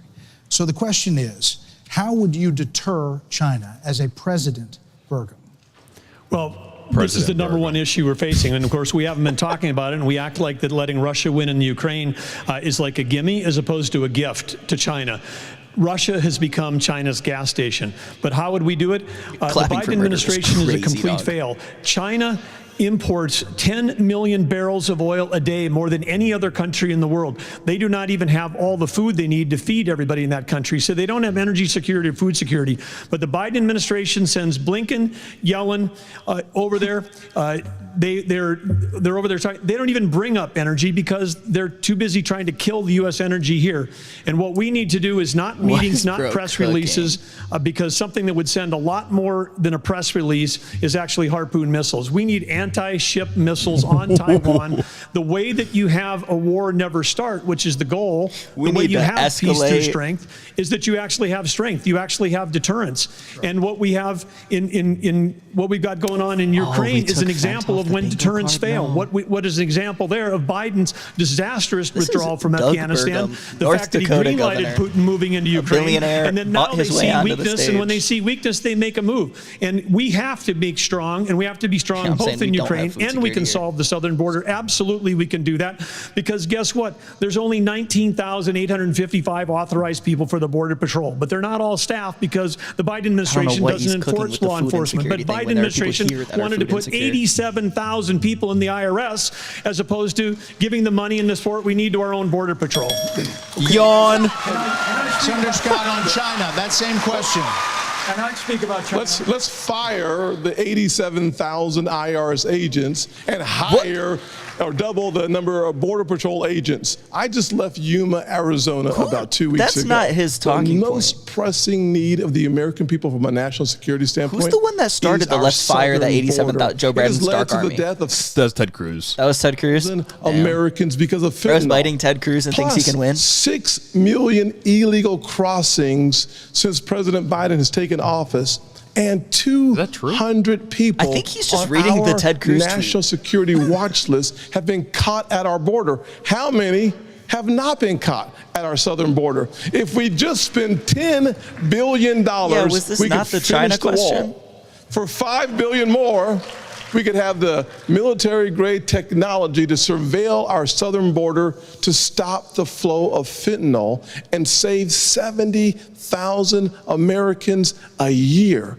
That should be the priority of this government. And as the next president of the United States, I will make that border wall complete. There are many more questions on China. I do want to ask I want to say I couldn't agree more. It's not just the 70,000 from fentanyl. We've lost 200,000 people to overdoses since Biden. We're taking mass casualties, and that's a statistic, but these are sons and daughters, nieces and nephews that we're losing. We've got what do these fuckers want to do about addiction in the United States? Did he say fentanyl overdoses, or did he say overdoses in general? Because if he's talking about just opiate overdoses, don't we have the Sacklers to blame? Yeah. Like, there's tons of drug crises in this country. Addiction is a crisis in this country. But what the opioid crisis? They always criticize Joe Biden anytime he does something like provide clean syringes for people. Like, what do they want to do? Vice President Pence, it really doesn't help. I'm asking a question. Earlier this month, dumbass. Shut up, dumbass. Showed suspected cartel members crossing into Texas with rifles. Do you consider this an invasion? Man, that could be anywhere. Would you authorize lethal force along that border? They're already using lethal force. There would be lethal force used by the Border Patrol, law enforcement as needed to protect the border.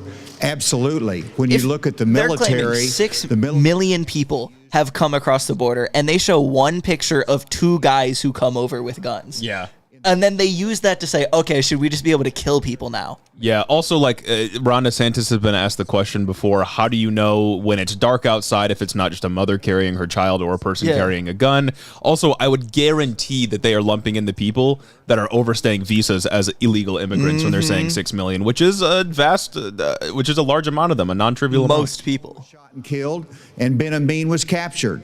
Cooperation makes a difference. We cannot be successful going against the cartel unless we bring in Mexico as a partner. We have to use economic pressure to accomplish that.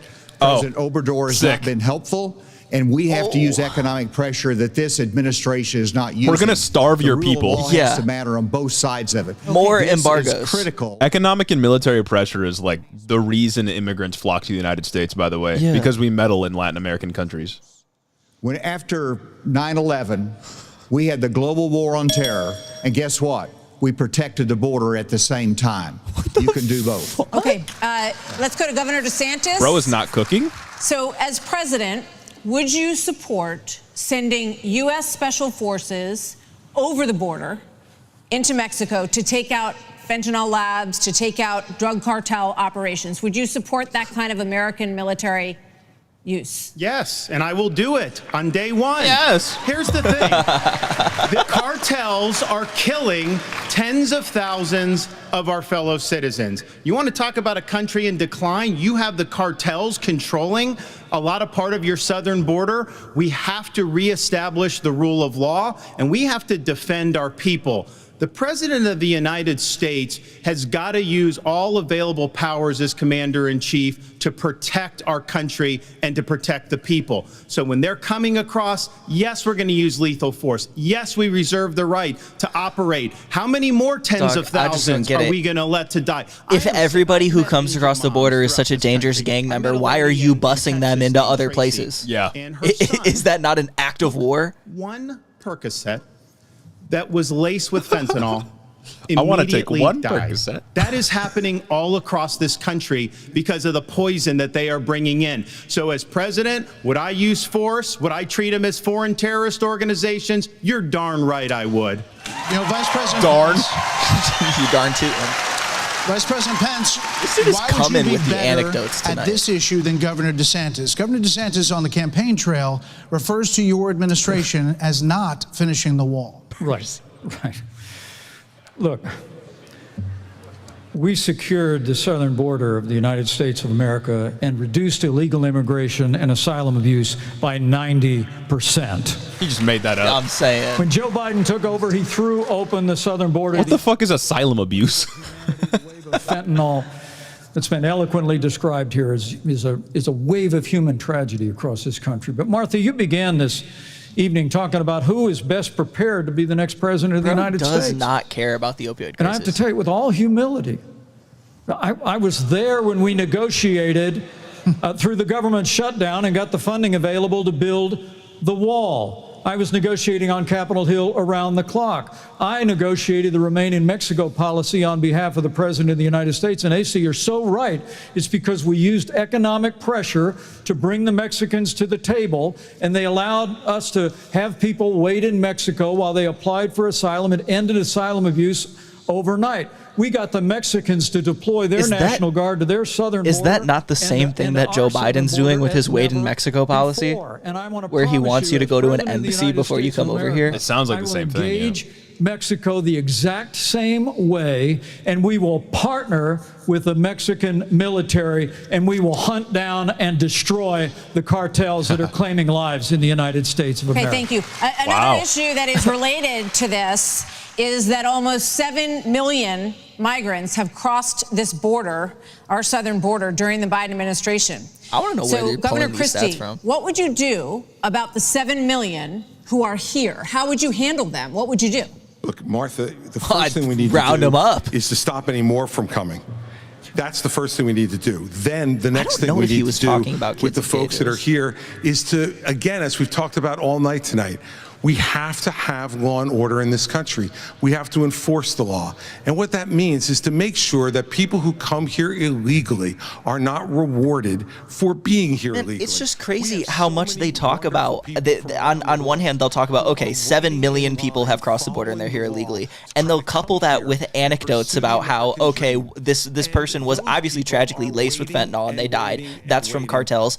The implication with them just speaking of these two things interchangeably is that all 7 million people that are coming across the border are all violent criminals that are going to kill your kids and lace your Halloween candy. And the vast majority of them are vulnerable people coming to the United States because they believe that they will have a better life than they did back in their home country. Yes, it's important that we secure the border. Very important, as I just said. But China is sending these chemicals to these drug cartels for them to create the fentanyl that is killing hundreds of thousands of our citizens. The Chinese are engaging in an act of war against us, killing our citizens. We better make that priority one in our conversations with China and to try to straighten that relationship out, because if we don't... But Merrick Garland and the DOJ are already doing that. We talked about it, I think, 2 months ago. Merrick Garland brought formal charges to 2 Chinese drug companies that were supplying cartels with fentanyl and 2 middlemen that were facilitating the supply. Joe Biden is handling it. Democrats are always doing what Republicans want them to do on immigration, but they always have to take it further to justify them getting elected. Yeah. Always, every time. Oh, they're going to break. Final break? I wonder what the next segment, like what else do they have left to hit on? They hit Trump, they hit cops, or Democrat-run climate. cities more accurately. Weirdly, they hit climate. Hopefully, they bring us some more clips. They've already talked about inflation, like how they need to stop. Like Vivek Ramaswamy wants to take all the money away from the government in its entirety. Yeah, all kinds of stuff like that. But yeah, we got half an hour left of this first debate. It's been pretty crazy. Yeah, I don't understand why they haven't learned of years of doing these things that they need to be able to shut off their mics. Mike Pence has been just kind of like, I don't want to say he's been running shit because he hasn't rhetorically, but he just keeps interrupting and they just let him do it. Yeah, he does. He just doesn't stop. What are they saying here? Except for a half hand of DeSantis. Oh, this is just a replay. We're showing the video right now. There it is. Whatever. Yeah, when they asked about like who thinks Trump is innocent, you could see he was slowly spreading the hands up, and DeSantis looked around and then he raised his hand. DeSantis is totally, if there was ever still a chance for him to break out and get ahead of the rest of them and maybe get votes to consolidate around him, he's fumbling it right now. We've barely seen him. He's barely talked. I feel like he's talked like twice a session. As much as Doug Burgum. Less even. Yeah. God. Yeah, stop. Derek, we're going to talk over them if we want to. We are political commentators. Facts. If you want to just hear what they're saying, just watch it. Yeah. Yeah, DeSantis is cooked. DeSantis is cooked. I don't know what he's doing. Vivek, I think, did really strong out the gate, but he's not holding it together the way he needed to, and the crowd isn't reacting as positively as I thought they would to the rest of what he has to say. Nikki Haley's been doing all right. She especially hammered Vivek down on the foreign policy stuff, Ukraine which I was shit. surprised about. And Mike Pence, that was gas. Mike Pence hasn't been doing well per se, but he's just talked a lot. Yeah. I feel like Mike has talked the most. Yeah. I don't, again, this format is in of itself just bad, but why are they letting Mike Pence talk? Yeah. He straight up asked for like, oh, can I like actually get in on this even though we're moving on? And so, go ahead. And then, you know what's funny? I keep seeing Brett Baer talk over the other moderator, the woman. Yeah. He keeps just saying like, okay, yeah. Go ahead. Oh, Aiden, thank you for the 10. Thank you so much. I love you. The crowd is so weird. That's what I'm saying. I feel like they will absolutely hoot and holler for contradictory things back to back. Like, they were on both sides of the Ukraine thing. From a Republican standpoint, I would think that Nikki Haley's doing well, Vivek's doing well, and probably not Mike Pence, because a lot of Republicans hate Mike Pence. Yeah. I don't know who else is like really even getting close to breaking out. Ron's just not talking. Who is shaking hands back there? Is that Ron and Vivek? Vivek? Yeah. And I think Vivek is coming across more and more like creepy. Like, he keeps just like full teeth smiling at everything that's said. Yeah. He's gotten dogged on now by Nikki Haley and Mike Pence, which is like, if you're going to lose in a debate to anybody, not those two, right? Like, God forbid it's those two. And Chris Christie, yeah, he's been doing okay. I'm living for the Chris Christie Vivek like beef. Yeah. It's good. It's good. It's catty. She deserves the Nikki Haley deserves the nomination, in my opinion. Still would never vote for her, but I wouldn't KMS if she were elected.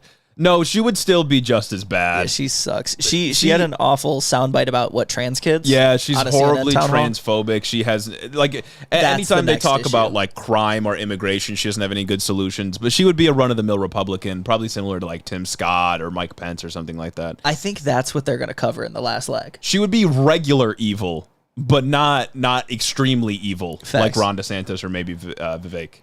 Or even Trump, the way that he's been pulled right by what Ron DeSantis has done in Florida. Oh, shit, I think here we back. Here we go. For American school children. Children. Exposing chronic absenteeism, deep declines for reading and math for 15-year-olds and 13-year-olds. Governor DeSantis, you would eliminate, you said, the Department of Education. He looks sad. But as president, would you still have a responsibility to fix this crisis as we see it? Absolutely. The decline in education is one of the major reasons why our country is in decline. We need education in this country, not indoctrination in this country. And in Florida, we stood up for what was right. First, we had schools open during COVID, and a lot of the problems that we've seen are because these lockdown states lock their kids out of school for a year and a half. That was wrong. We stood up. I took a lot of fire for that. I was pilloried by the media, but I stood for our kids. And as president, I'll stand for you and your kids as well. But we have to make sure that what our schools are doing is focusing on solid academics. In Florida, we eliminated critical race theory from our K through 12 schools. The CRT. We eliminated gender ideology from our K through 12 schools. And we have elevated the importance of American civics and teaching our kids about the Constitution. Slavery wasn't that bad. As president, I'm going to lead an effort to increase civic understanding and knowledge of our Constitution. We cannot be graduating students that don't have any foundation in what it means to be an American. Mr. Ramaswamy, Is he going to talk about raising the voting age? Isn't protecting nationalism and national identity through the schools the objective of a tyrant? Yeah. The Nuclear Regulatory Commission, the IRS, the Department of Commerce, many of these should not exist. Oh, that's correct. He's talking about So, to the education question, how would you deal with the crisis? So look, we have a crisis of achievement. Let's shut down the head of the snake, the Department of Education. Take that $80 billion, put it in the hands of parents across this country. This is the civil rights issue of our time. Allow any parent to choose where they send their kids to school. End the teachers' unions at the local level to allow public schools to compete.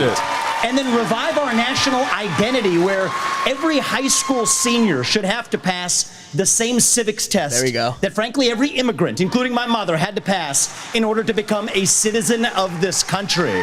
And the fact of the matter is, look, there's a part of education policy that also rests with the family. I didn't grow up in money, but you know the word privilege gets used a lot? Well, you know what? I did have the ultimate privilege of two parents in the house with a focus on educational achievement. And I want every kid to enjoy that. So part of the problem is we also have a federal government that pays single women more not to have a man in the house than to have a man in the house, contributing to an epidemic of fatherlessness. And I think that goes hand in glove with the education crisis as well. He's anti-helping single mothers. Single mothers are the reason for fatherlessness. Governments known to mankind. Fatherlessness happens because of women. There you go. It's so sick. Governor Haley has said that biological boys playing in girls' sports is the women's issue of our time. You said that even though you signed a ban on this in North Dakota, that there hadn't been one instance where it was actually needed. Are you saying that you think that too much is made of this issue? No, I'm saying in North Dakota, we made a priority of protecting women's sports, and we've done that in our state. But I would absolutely do that. But I do think when we start talking about education and we think that we're going to have a federal government one-size-fits-all, we're just completely losing track of the fact that education differs by states. Some school districts are doing a fantastic job, some less so. But the idea that every school district in the state and every teacher is somehow indoctrinating people is just false. You know, when I was building a company from scratch, you know, with small town kids, and we went, you know, grew up in a town in 132 countries with over 100,000 customers. We listened to those customers. We spent time with them. We talked to them. We did that. And as governor, well, education is one of the biggest part of a state budget. So as a governor, I shadow a student. I don't, the night before I find out the student finds out, I'm going to go to every class with them. I don't sit and lecture school districts how to do it. I go and see the experience. And there's a lot of things that have to change. But what needs to change in education is imagine you just want to go to school one day and then Doug Burgum is with you the whole Big time. ass eyebrow staring at you like. Could you imagine? Holy shit. You're doing your times tables, going crazy. You got 3 minutes to solve 100 problems. A billionaire governor right behind you. Conference on innovation education. You should see what the people are doing. Talking after the ding. Cut loose the red tape, get the burden off their back. They care. Teachers in this country, like, why are you going to let the guy in last care place about those kids. They're working in low-paying jobs, and they're fighting for those kids and their families. 20 seconds extra. Women's issue of our time. First, I'll tell you, as you know, as a parent, the one thing you want is for your child to have a better life than you did. And we can talk about all of these things, and there's a lot of crazy woke things happening in schools, but we've got to get these kids reading. If a child can't read by 3rd grade, they're 4 times less likely to graduate high school. So we need to make sure we bring in reading remediation all over this country. We need transparency in the classroom because parents should never have to wonder what's being said or taught to their children in the classroom. Parents need to be deciding which schools their kids go to because they know best. And let's put vocational classes back into the high schools. Let's teach our kids to build things again. How do you when go from we do kids that need and we to allow read that to, innovation, that's when transparency? it'll get back. And yes, I will always say I'm going to fight for girls all day long because strong girls become strong women become strong leaders, and biological boys don't belong in the locker rooms of any of Oh, us. Jesus Christ. There's the fucking transphobia for no reason. And the first question is going to go to you, Vice President. So this is a lightning round of questions. 30-second answers, please. President Biden will be 82 years old on Inauguration Day. Nearly 70% of Americans say that he is too old to serve. Donald Trump, like 79. Presidents have to pass a mental and physical test in order to serve, Vice President Pence. Physical test is crazy. Well, it might be a good idea to have everybody in Washington, D.C. pass a mental and Only mental, though. 30 seconds, no. The American people can make those judgments. But let me say, I'm running for president of the United States. 'Cause we don't need a president who's too old. And we don't need a president who's too young. We need a president who's been there. We need a president who knows how Congress he's only 64. works, He looks how the awful. White House works, how states worked. And on this education issue, Martha, I was fighting against No Child Left Behind when Republicans were doubling the Department of Education. I'll also shut down the federal Department of Education. No Child Left Behind. We doubled the size of the largest school choice program in America, and we'll give school choice to every family in America. Oh, my when I'm God. in the White House. This is a lightning round, Mr. Ramaswamy. I think you were mentioned there. You're 38. You're the youngest on the stage. You've said, and you just said, you want a civics test or public service for those under 25 to be able to vote. So the question is, insane. Do you want a mental acuity test for presidents over 75? I believe in the people of this country to tell the difference between somebody who's an automaton and somebody who's actually a thinking agent in the White House, which we don't have in there today. So that's and a no. I tell you, I want to address Vice President Pence's comment. I think we do need somebody of a different generation to lead this nation forward. Look at the way I've run this campaign. Go into the south side of Chicago, to Kensington, in the middle of Philadelphia, where traditional Republican candidates don't go. We have an opportunity to build a multi-ethnic, working-class majority to deliver a landslide, and I think I'm the only candidate in this race, young or old, black or white, to bring all of those voters along to deliver a Reagan 1980 revolution. I forgot. Chris Christie. Fuck, dude. In a presidential election until 2020. I will answer that. I will answer that. 30 seconds. 30 second quick answer. You guys need to get control of this. We're getting control of the debate. This is a lightning round, not rolling thunder. Governor Hutchinson, corny ass you have 30 motherfucker. seconds on the same He lives his question. life on the On cob. education, first of all, look at Arkansas. We have to compete with China. I built computer science education. We led the nation in computer science education, going from 1,100 students to 23,000 students taking it.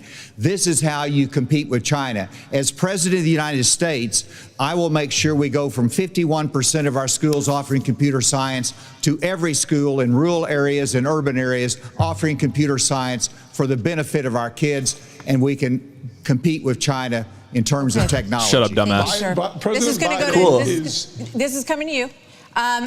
We're trying to do a quick round of different topics here. So, Senator Scott, faith is on decline in this country. You talked about it a little bit before tonight. Are you still a virgin? I was just about to say. For a president of the United States in changing that, what would you do? Is there a role for the change president of the that? United States in not getting any play whatsoever? That has made this the greatest nation on God's green earth. I'm a big believer in Ephesians 3:20 that God is able to do exceedingly abundantly above all that we ask or imagine. Our responsibility should be to model the behavior we want others to follow.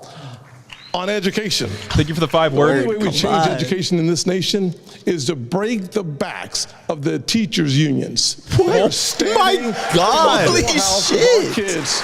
Teachers are paid too much in this country. Teachers are soaking up too much money. They get paid a lot. Their class sizes are too small, and they get paid too much.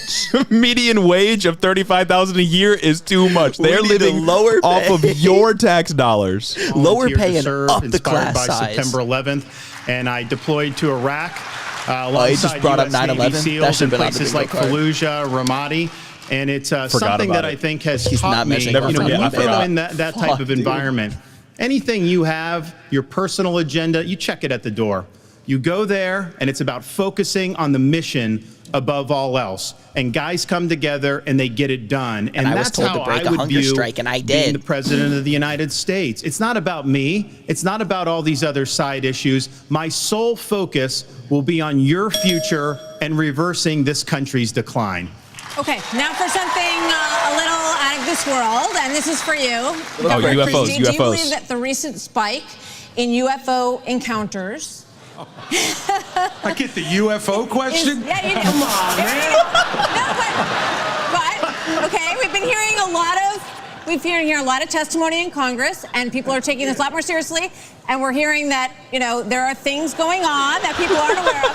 So, if you were president, Governor Christie, would you level with the American people about what the government knows about these possible encounters? Martha, and especially coming from a woman from New Jersey. A woman. I think I thought he was going to stop there. That just because I'm from New Jersey, you asked me about unidentified flying objects and Martians. We're different, but we're not that different. Look.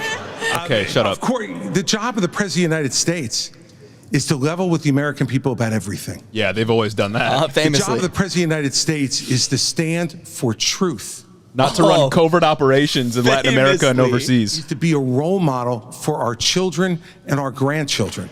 And so whether it was UFOs or this problem of education, and Tim's right, by the way, and I started this in 2010 by going right after the teachers' unions in New Jersey and drove them down to an all-time low popularity rating because they were putting themselves before our kids. Thank you for the 5, Alexi. It's the biggest threat to our country, not UFOs. Thank you for the 10, Susie. Well, coming hate up, all this we've and got have to drink my way closing through it, but I loved arguments it. plus Thank right you. after the debate. Hannity is live from the spin room right here in the 5-star. All right, so we got 10 minutes left. I think they're just doing closing arguments now, so each of them probably get a minute or something like that. Crazy. They always post. Sometimes I'll see conservatives post about how teachers unions must be so corrupt because all they vote for is Democrats. But then you got every presidential candidate saying we need to obliterate, destroy, and kill the teachers unions. Of course they're not voting for you.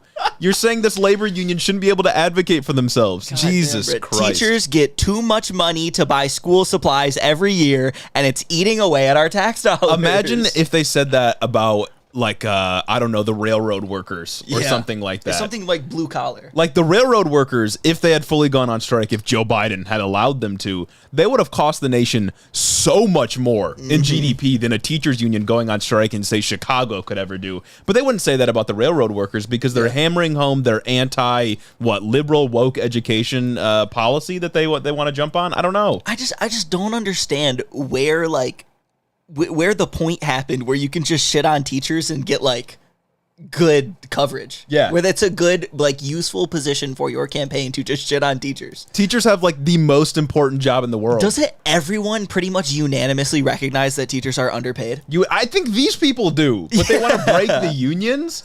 Jesus Christ, man. Well, because then they'll be subject to market rates. Yeah. Also, you got to keep in mind when people like Vivek or some of the others are talking about defunding the Department of Education or empowering private schools, school vouchers, whatever, all of that is just to enrich people that own private schools. Absolutely. Because if you have a model where people aren't guaranteed a spot in a good public school, then there's going to be people that are forced to go to worse public schools because they can't afford the private school, even with government help. And that just perpetuates wealth inequality because a good education is a good way to earn more money later on in life. If the solution isn't a public one, much like many of our other commodities, then it's not going to be sufficient for helping people that actually need it. Yeah, Susie, I think teachers should actually have to get a third job to be able to make ends meet. That's how seriously that I take this issue. Crazy.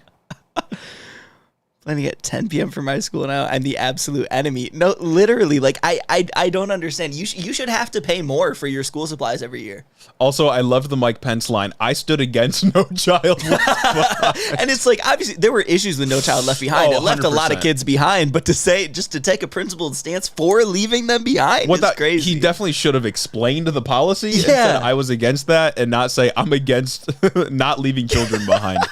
He was not cooking with that one. That's just straight up saying oh, I'm against the parental rights bill without explaining why the parental rights bill is bad. Because these things are all designed to sound good when you just say what they are. We have a little bit left, Slavic and Sapphic, but I think it's just closing arguments. Oh, thank you so much, Adnan. Oh, the 20? Screw the people who are raising our children for us. I'm saying. We've had between, I think, 600 and 800 people for this live. That's the most we've ever had. So thank you all for coming out and watching the debates with us. By far the most we've ever had. Definitely unexpected. So thank you for being here. We love you. We'll have to find a way to squeeze in the next one with a class schedule that has classes at night. Oh, that's true. We'll find a way. Do you have Wednesday classes? Yeah. Is the next debate on a Wednesday? Yeah, I think so. Oh, fuck. Yeah, we'll have to figure something out. Exactly. Dude, teachers are earning too much. I can't get over the teacher thing. The teacher thing is crazy. Yeah, it is actually insane. Just the militancy, break the backs of the teachers' unions. We need to work them like dogs. All of our links are in the description now. For some reason, it hadn't updated. So if you just refresh the stream right now, you should be able to see our Patreon link, Discord link, all of that's down there. So if you want to join the Hiddo crew, become a Hiddo head, perhaps. Yes, it's all down there. Hiddo boys are famous. Backlog. One day. You guys are doing great. I appreciate it.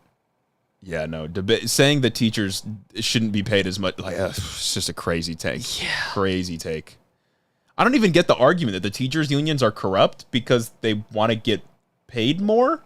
I think it's like, obviously it's in tandem. I think it's just an escalation of them saying that like the Department of Education is corrupt. Yeah, they're indoctrinating the youth. Yeah. The teachers are in on it. They're making your kids read about pornography or whatever. And it's obviously what you said earlier about how teachers unions vote for Democrats. So that means they're bad. Most unions vote for Democrats. Well, yeah, and most unions that donate money to political causes are giving it to the Democratic Party because Democrats have the pro-union policies. That's kind of how it works. They would never get on here and say we need to break the backs of the UAW because UAW endorsed Gretchen Whitmer. The debate is still going. We're just waiting for it to start back up again. It's probably got only a couple more minutes. Oh, I think it's coming back now. Oh, sick. Let me A live look at the Reagan Library as the sun sets in Simi Valley, California. We'll see you there next month when our colleagues at Fox Business host the next 2024 showdown. Bro, better not have an exam. Partnering with Univision, the Reagan Foundation, and Rumble to bring you the second Republican presidential debate on September 27th. My flight gear, that'd be sick. Nice there. 20 years ago, 70% of American adults said they were extremely proud to be an American. That number has now plummeted to just 39%. In his pitch to get to the Oval Office, President Reagan called America the shining city on a hill, a beacon of hope and optimism. So in your closing statement tonight, please tell American voters why you are the person who can inspire this nation to a better day. These are 45 seconds, and we begin with Governor Burgum. I understand why America's hurting. Starting off strong. Biden's inflation is choking us. Hey, yo. I grew up in a small town. My dad died when I was freshman in high school. My mom, widow of 3, went back to work. Fatherless. Every job I had growing up was one where I took a shower at the end of the day, not at the beginning of the day. Our cities are less safe because of the fentanyl pouring into this country. Our economy is being crushed by Biden's energy policies, which are raising the cost of every product you buy, not just the gasoline at the pump. One thing that I'll do as president, I'll secure the border. So, like, who cares I'll what get else this he has economy to say. sprinting. But I think that I take a shower at the end of the day, not at the beginning of the day, is a great message to send, but you can't send it when you're this guy. He's a billionaire. You can't send it when you look like put together like this. He does not look like he takes a shower at the end of the day. Slicked back hair, big ass eyebrows, billionaire. Come on. This great country, our future is unlimited. But we've got to focus on innovation, not regulation. We've got to cut the red tape. We've got to drive ourselves forward. The way we win the Cold War with China is by growing our economy and through innovation. And as president, I will bring out the best of America. I will improve every American. Soon, Governor. Like on paper, that's fine. Governor but he just Hutchinson? can't do it. He can't sell Our it. nation is in trouble, and it's in trouble because of failed leadership. And the solution is not 4 more years of Joseph Did he get Biden. more Southern? The solution is not 4 more years of Donald Trump. He's just putting on the accent as he goes. The solution is new leadership that can bring bold ideas to America and to bring out the best of America. A president's #1 responsibility is to bring out the best of our people. That's what Ronald Reagan did. And he did it with optimism and hope for our country, with a consistent conservatism. That's exactly what I bring. As president, I'll bring out the best of America in terms of individual responsibility, building our economy, in terms of securing our border, enforcing the rule of law. I'll bring out the best of America in terms of our national character, our faith, and our hope for the future. Join in this fight, asa2024.com. Thank you. Senator Scott. Ding, ding. Conservative on stage. Thank you.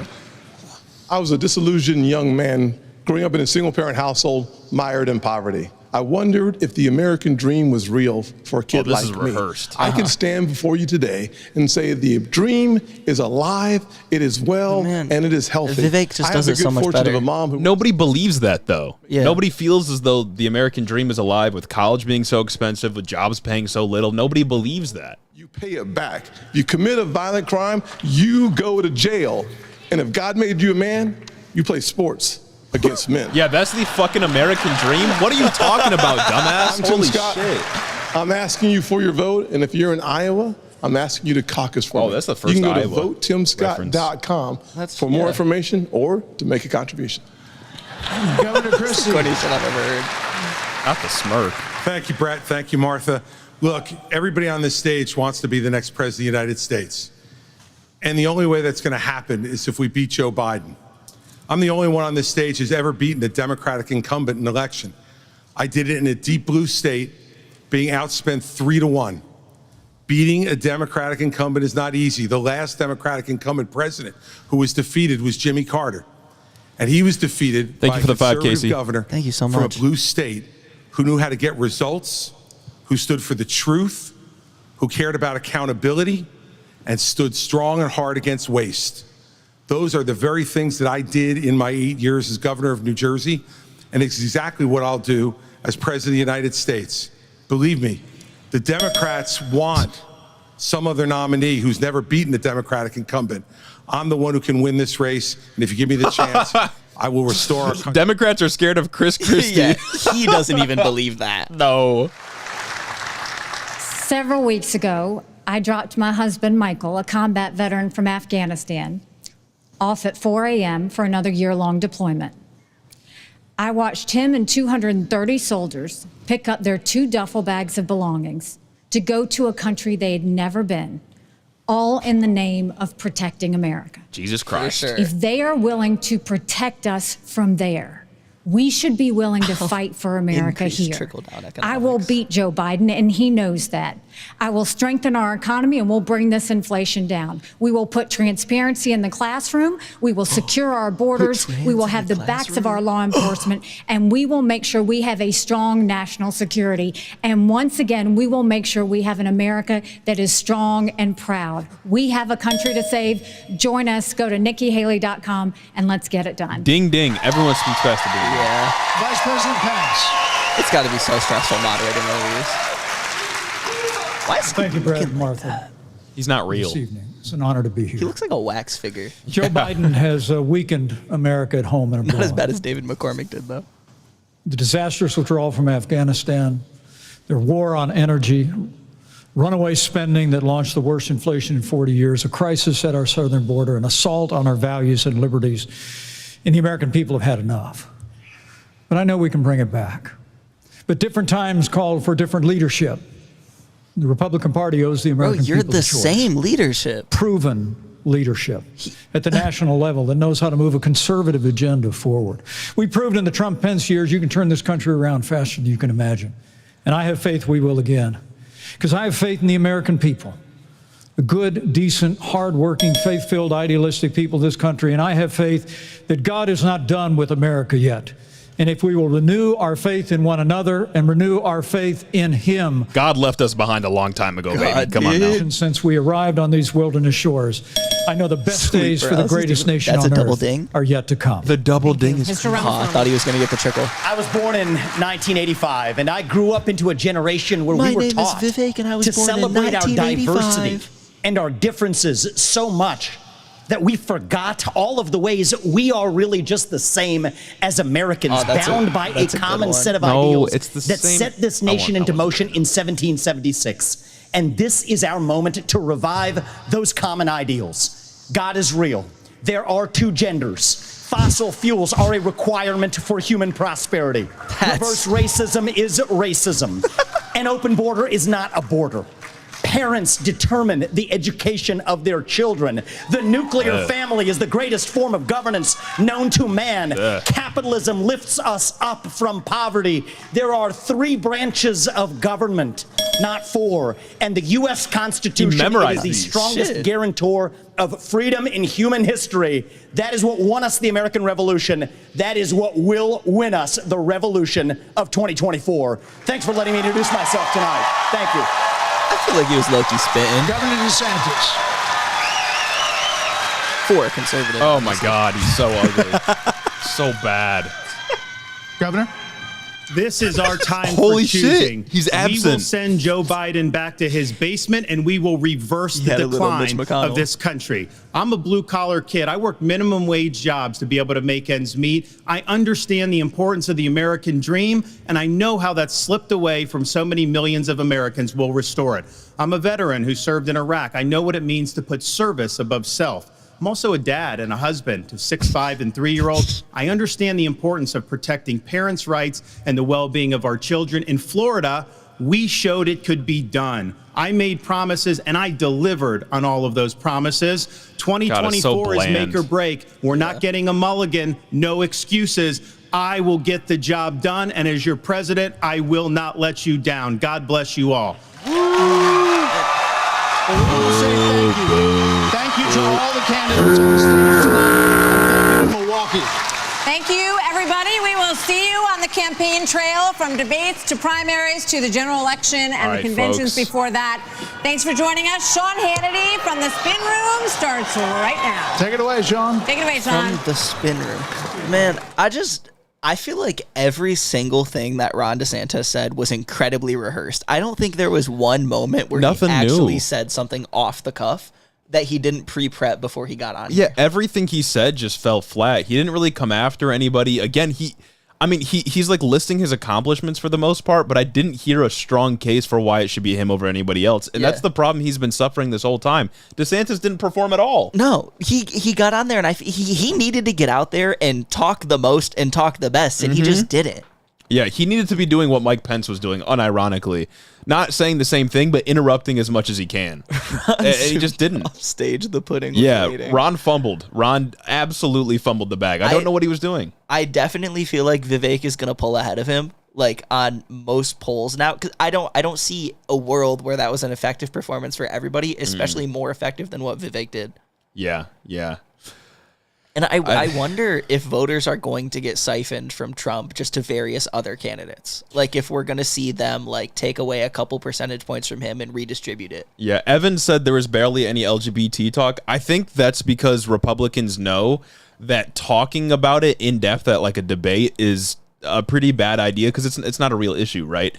So that's a thing that they continue to stab at, and they introduce in legislation because they obviously want to persecute LGBTQ people, but it's not really a thing that they talk about in a debate. And of course, Fox News agrees with them.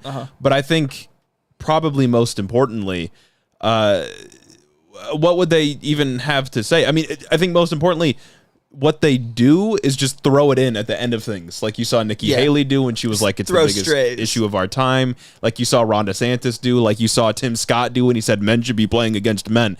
It's a thing they toss in at the end as an extra jab to kind of motion what they want to do. But most importantly, when it comes to the ongoing, I don't know, genocide of LGBTQ people in this country, it is legislation and it's the courts. That's what they want to take control of. They want to seize political power and do what they will with that. It's not going to be as much of a debate issue, I guess, especially not when it's hosted by Fox News. Even with that, I don't understand why they would pick up abortion over the trans issue.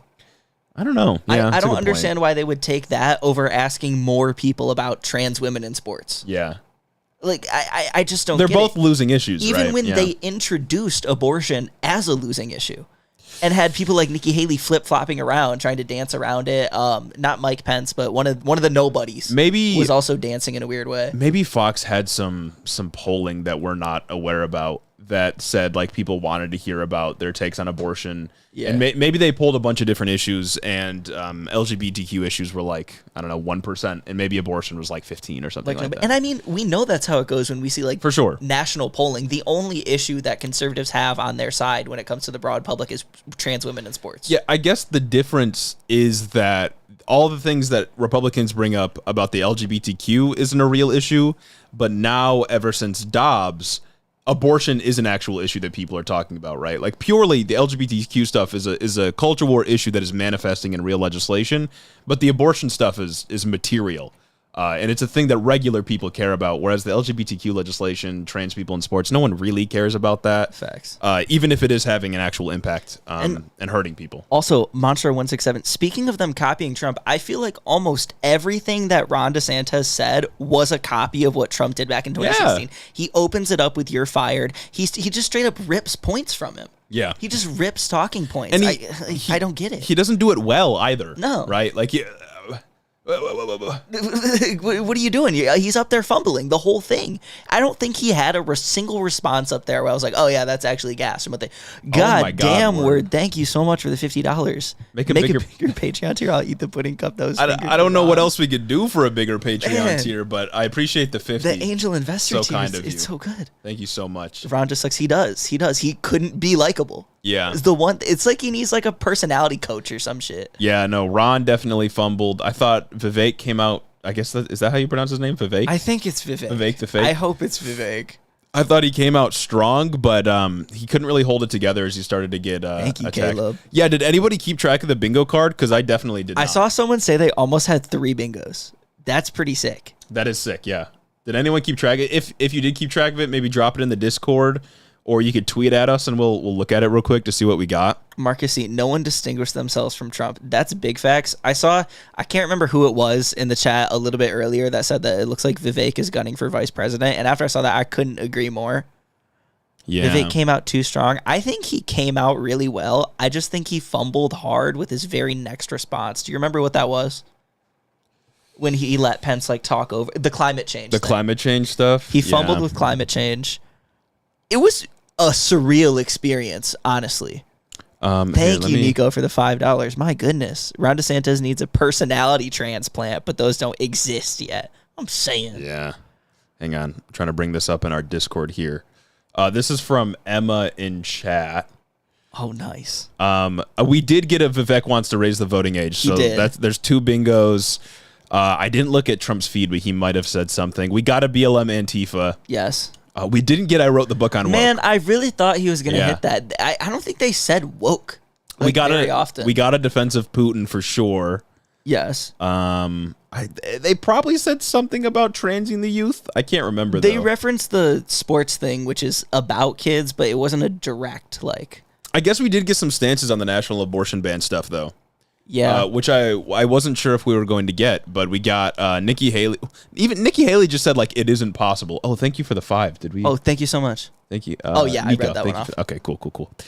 Nikki Haley just said, not like, as much maybe. as I thought, though. Nikki Haley just said, like, oh, well, it's not realistic. And then I think we got Doug Burgum said he wouldn't do it or something like that. Yeah, I know Nikki Haley said woke. I don't think anyone else brought it up, though, which is weird. Is it not the phrase anymore? Is it not hip and cool with the conservative crowd?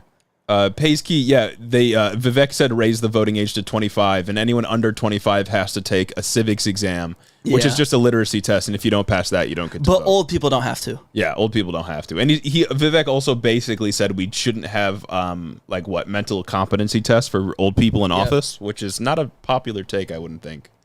I don't think Vivek did as well as he could have. No, definitely not. But he was getting dogpiled, so it's hard to perform when a bunch of people are jumping on you. It seems like Christie's main goal here was to just go after Vivek. Yeah. Like, he just dogging him the whole time. It kind of felt like Chris Christie was a little bit lost because he didn't have Trump to go after. Yeah. And any attack on Trump would have felt misplaced because Trump's not there. It'd be like shadowboxing, like, is Trump in the room with you right now? Yeah. So I think Christie tried to pivot in the moment to people like Vivek. Not that he didn't prepare, but he tried to pivot to like Vivek and Ron and a couple of the others. But I think his contrast with those other candidates isn't as large as he would want when compared to Donald Trump. Like obviously he's pretty different from Vivek, but he doesn't contrast enough from Nikki Haley to Mike Pence to all the others. Like there's just nothing to debate about for him. And like overall, I really don't understand what Mike Pence's goal was. Yeah. And it's like I don't say this lightly, but I think he was just triggered up there. Yeah.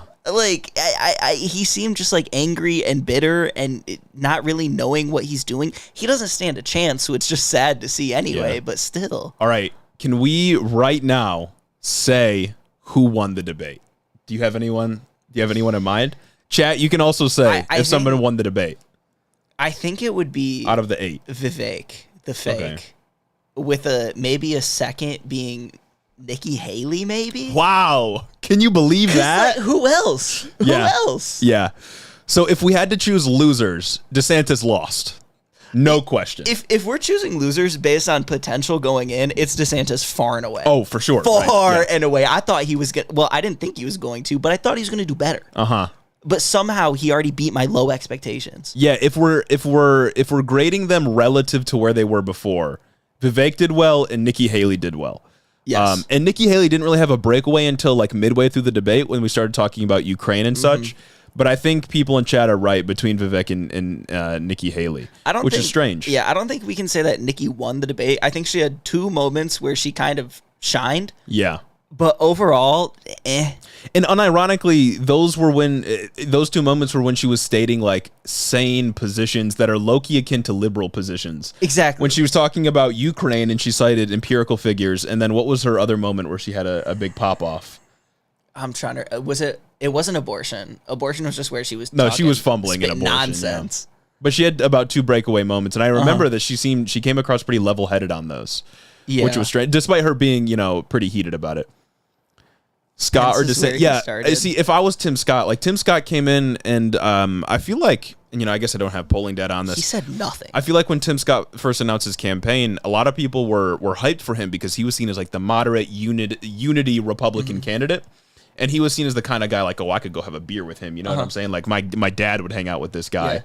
But he's really fallen off. And it's like out of all the people that would be the moderate, like cool person candidate, I think it would be Nikki after this debate. Yeah. I think she positioned herself well as just like a moderate person with her weird abortion take and all the other like Ukraine things and all the other stuff she said. And I think she positioned herself as kind of likable amongst conservatives, like at the end there when she hammered home like, oh, my husband's a veteran, I just took him off to watch him deploy. Like, yeah. Also, Marcus, that's a good point, is that this is all in the shadow of Donald Trump, right? Yeah. Like we may be debating, who won this debate out of all of them, but with Donald Trump's absence, it's hard to say if any of them move up in the polling at all, because the people that are already committed to Trump, as we covered before, are going to vote for him, and that might just be enough to secure the election without any of them ever being considered at all. And it's also just interesting because while we're saying obviously that Vivek and Nikki were probably like front runners for this debate, I don't think they had stellar performances. Everybody kind of did shit.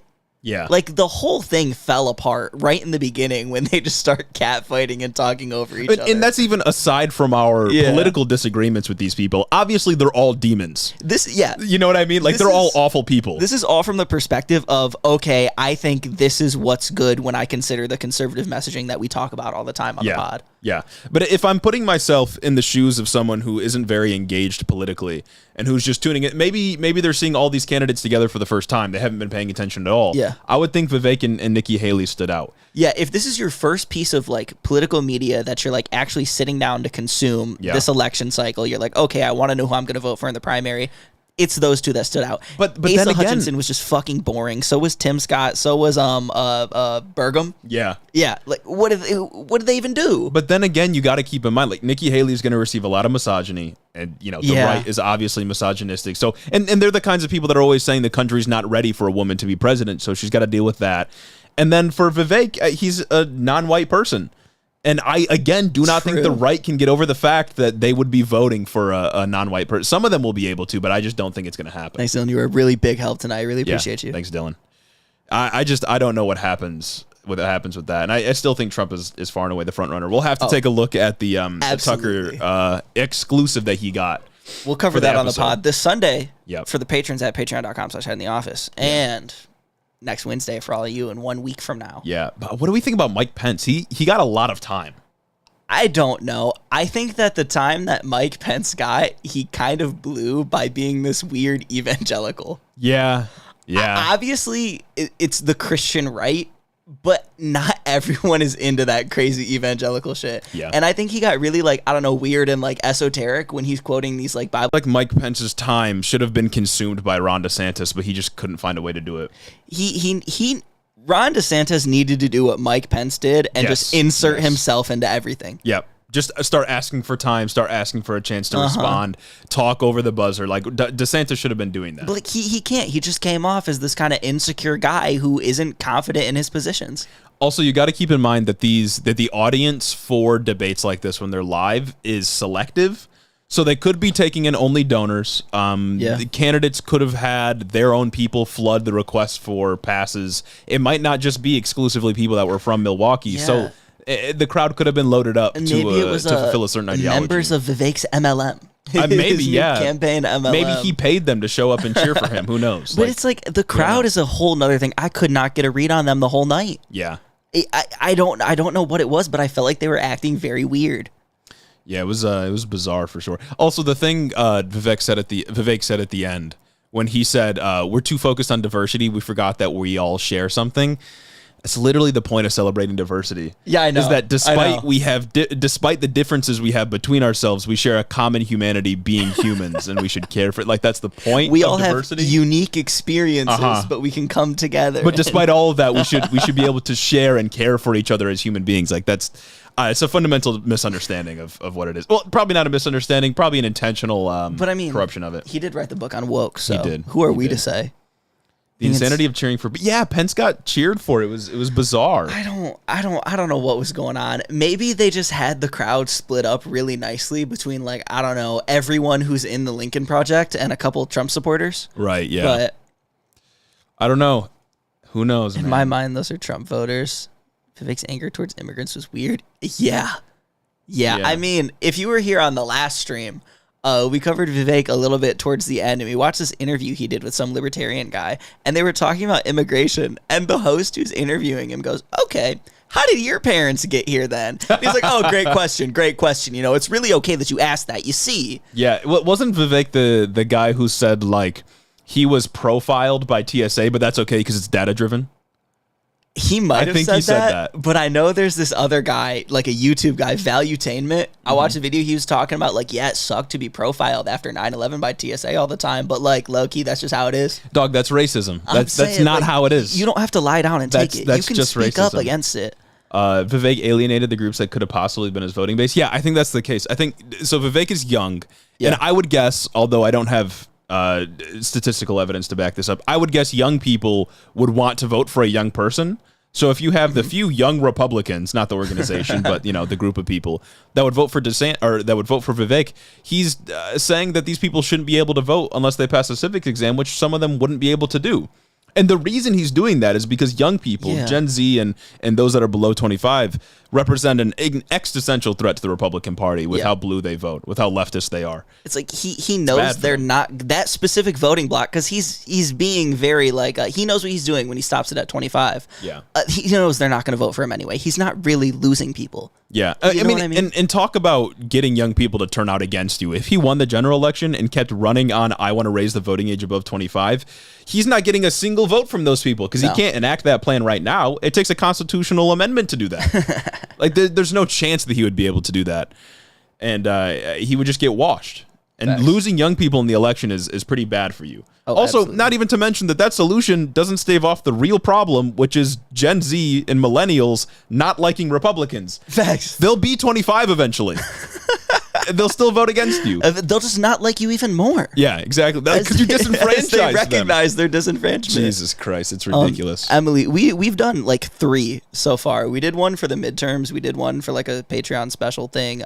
Maybe we should start doing them more. If we're pulling numbers like this. Yeah, well, this is like a special This event. is a special thing. If you all would turn out for just like a regular stream that doesn't necessarily correlate with a debate or some kind of event to watch, then we would totally do them more. Facts. It would be nice to do them more regularly. Yeah, for sure. And a lot of you have been very generous. I'm sure a lot of you have stayed the entire time since 8 o'clock, and that's impressive.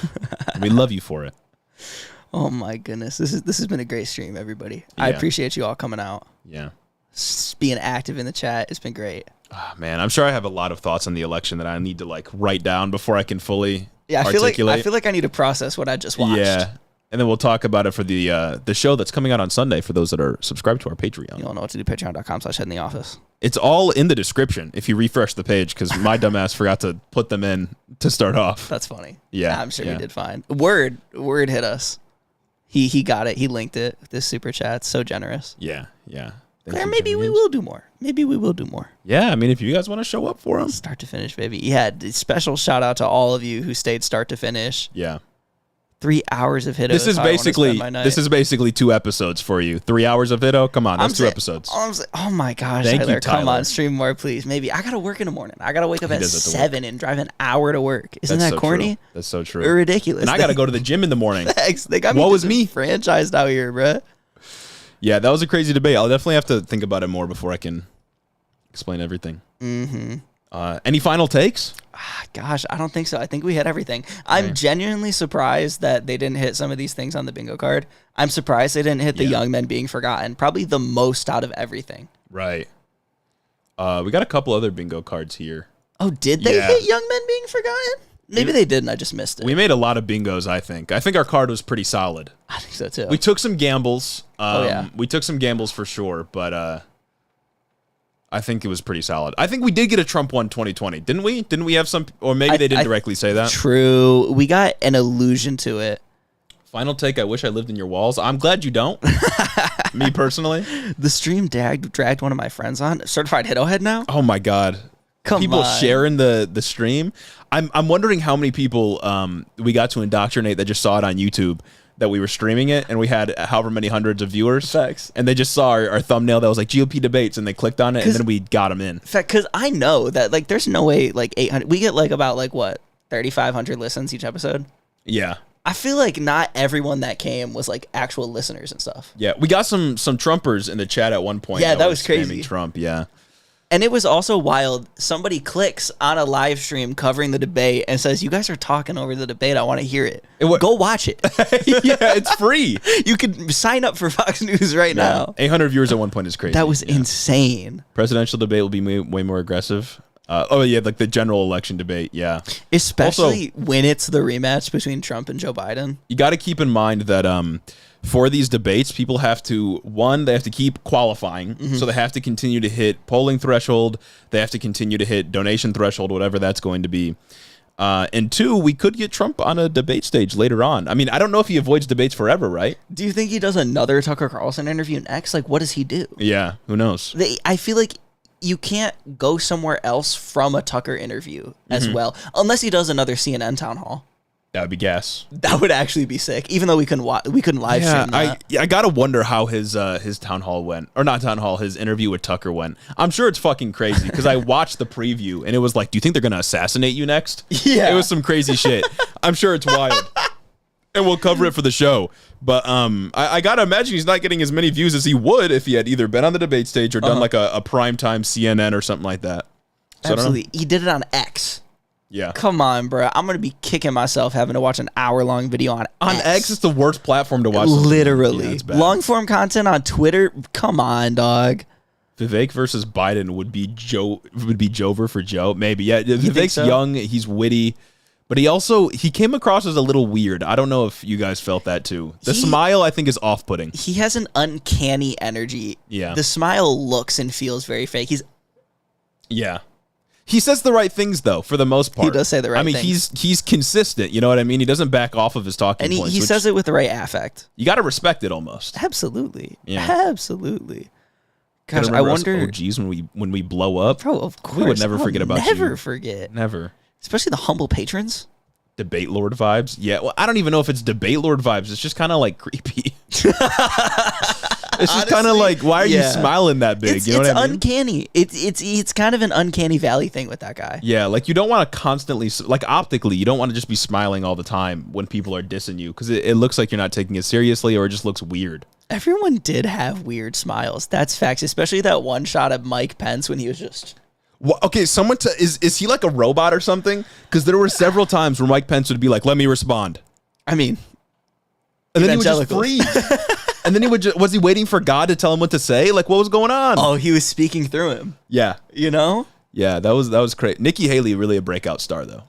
If she's playing for vice president of one of these goobers, because she doesn't think she can like win the primary, she might be doing a pretty good job. That would be so fucking like sick, seeing like Trump Haley versus Biden Harris. I think there's a pretty decent chance that Trump wins and picks up Nikki Haley as the vice presidential running mate. I think at this point it would be Nikki or Vivek. Well, did Nikki say did she take any stances on Trump's indictment things? I didn't hear anything controversial out of her. It's like nothing piqued my interest, I don't think, but I could have missed something. I'm definitely going to rewatch highlights tomorrow just to like make sure that I didn't make sure I got everything straight, but but I ain't humble. Yeah. Never be humble. You should not be humble if you are a hito head. Never back down, never what? Never be humble. The Chat GPT comment was crazy. I kind of liked it though. It was funny. Chris Christie had some good moments, but he's not running as a liberal like he needs to be. He would totally sell as a Democrat. Thank you again so much, Word. Mike Pence had a lot of McConnell moments. He did. He was, like you said, he was waiting for God. I don't think he can get over the fact that Donald Trump hates him though. Like I don't like politically, optically, I don't think he can defeat that. And I think the polling numbers tell that story as well. Although I guess we don't know until more polls come out. I don't know. I feel like a significant portion of the base wanted to kill him. Yeah. So I don't think you beat that. If you're polling at 2 or 3% and you have a couple of good moments on the debate stage, kind of defending the status quo in the state, et cetera. Like I don't know what you do about that. I don't see any path for him. Like he's not going to be VP again. Yeah. Oh my God. Yeah. The Trey baby was crazy. Yeah. It was crazy. There's got to be a fact check that AP is going to publish something tomorrow that's going to go through and talk about when Mike Pence said that 70% of people are against abortion, 90% of something with Ukraine. Did he say 90%? I thought his line was 90% of people are against abortion past 15 weeks. It was 70%, which can't be real. He said 90% for something else. Okay, bro was pulling shit out of his ass the whole time. Yeah, and the thing there is like nobody fact checks them, right? Yeah, like the moderators can't really be expected to on stats like that because you don't know where they're getting it from. But challenge it a little bit, and also you can't. I get it in the sense that like you can't just prepare for them to bring up all that shit. Yeah. And to be fair, they did better than I thought that they were going to do, being Brett Baer and Martha, I forget her name, I think it's McCallum, of Fox News, in pressing everybody on there. But still, they pressed DeSantis hard as hell. Like, are they getting Trump money or something? Like, did Trump say that you need to kill this guy? I don't know. I legitimately don't know because they pressed DeSantis really hard. They pressed Christie hard off rip. So yeah, that's the other thing is Mike Pence went on that whole rant about how Putin wants to revive the USSR. I don't know what he's really referencing there. I'm sure Putin has said something along similar lines. Obviously, all of Mike Pence's takes on communism aren't going to be correct. But I do think that line of argumentation resonates with some type of conservative voter, although I don't know if it really matches with his candidacy. What the fuck? Trey Baby's going to be my new Apple ID. Yeah, Fox News had some Democrat plants with those questions. I'm telling you, man. Like, was it... I can't get away from that story. I'd got to know if it was real. Yeah. I got to know if he was... There's no way. Survived multiple abortion attempts and her grandma took her off the tray. Yeah, that's made up. Come on. And see, the thing I wish candidates would say when like Mike Pence brings up some random stat is like, if that's against the point you're making, just say it's not true. Yeah. Right? Just say like, nope, you made that up, because you can't prove that it's false. He can't prove that it's true. Just like optically say he's lying. Take advantage of the format. Yeah. You know what I mean? Use the format to just get it. And it'd be easier to take advantage of the format if they actually enforce the rules, but whatever. Yeah. Whatever. Hype for the #1 geopolitical podcast when you guys talk about Prigozhin on Sunday. That's some other crazy news to happen. There's no way it was an accident. I'll say that. There's no way. The hot dog man is dead. Yeah, that's crazy. No, Sonny, asking Christie about the UFOs was unhinged, and it really just points to the seriousness of his candidacy. Yeah. Oh my God. Like he was like, come on, bro. Are you serious? Yeah. And I get it. I would be frustrated too. He was the only candidate that had to answer about the UFOs. And if I was him in that situation and she asked me like, oh, are you going to declassify and be honest about all this? I would have said like, yeah, whatever. And then gone on a rant about whatever someone was asked before so he could get the talking point in. And I guess my husband was adopted was wild. Yeah. It was my husband was adopted and my kids were adopted too, or something like that. Or maybe my grandkids were adopted. I don't know. What does that have to do with it? Like they were adopted because they weren't aborted? I think that's what it is. It's like there's another option. You don't have to abort. You just have to go through the trauma that is pregnancy. Yeah. And the state should be able to force you to do that, Yeah. I guess? The state should make you harbor something, but whatever. You've heard us talk about it. Tim Scott code switching halfway through a point was wild. Did he? I didn't notice that, but I maybe didn't notice it either. To be fair, I didn't notice anything Tim Scott did. Yeah. If we go clip for clip on this debate, I would say Mike Pence probably got some good moments that he can put into an ad. Yeah. And then Vivek and Nikki Haley definitely got good moments as well. It's just like some of those questions, like you said, Democrat plants. Like some of those questions felt like they were there for Joe Biden to use as sound bites against whoever wins. Yeah. And maybe that's on purpose because whoever's in control wants Trump to win. Maybe Fox. Yeah, that's what I'm thinking is like either Fox News wants Trump to win or they're just trying to give Joe Biden more ammunition to win himself because Fox News doesn't like Trump. Right, they said it. That's in true. In the Dominion lawsuit. They're talking about how they hate Trump. I mean, Tucker definitely hates Trump. I don't think they want Joe Biden to win, but I think I don't know. Maybe muddying the works for them for some reason. God, that's cool. Or maybe they're just out of touch. You know what I mean? They don't know what their base true. actually wants to hear. That's always a possibility as well.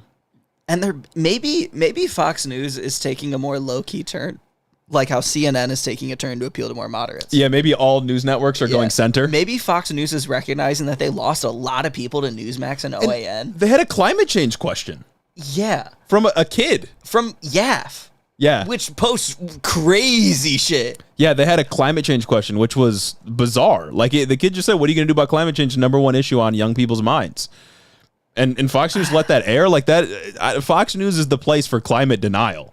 Yeah. You know what I mean? Like they probably more than any other news network have pushed climate denial and pushed that political agenda forward. Half of the questions that they ask the candidates are things that Sean Hannity would go on his show and just say the opposite of. Yeah. Just talk shit about, would grill CNN for asking. Yeah. Vivek doubling down on single parent households ruining the country. And I was so mad Tim Scott didn't get a chance to go at him. I don't know that Tim Scott would have done anything, but all of the candidates doubling down on like fatherlessness and how evil single mothers are. Like, what are we talking about, man? I don't know. I guess has the polling really changed? Have the demographics changed so much that it's a reliable strategy to take a principled stance against single moms? Tons of people have live in single parent households for some reason, and the conservative quest to win the median voter over is just not going well.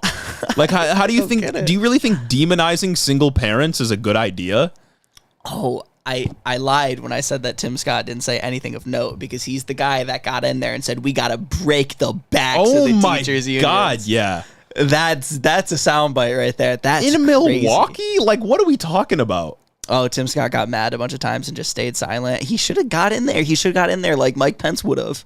I need to see more edits of both Tim Scott and Ron DeSantis just gritting their teeth.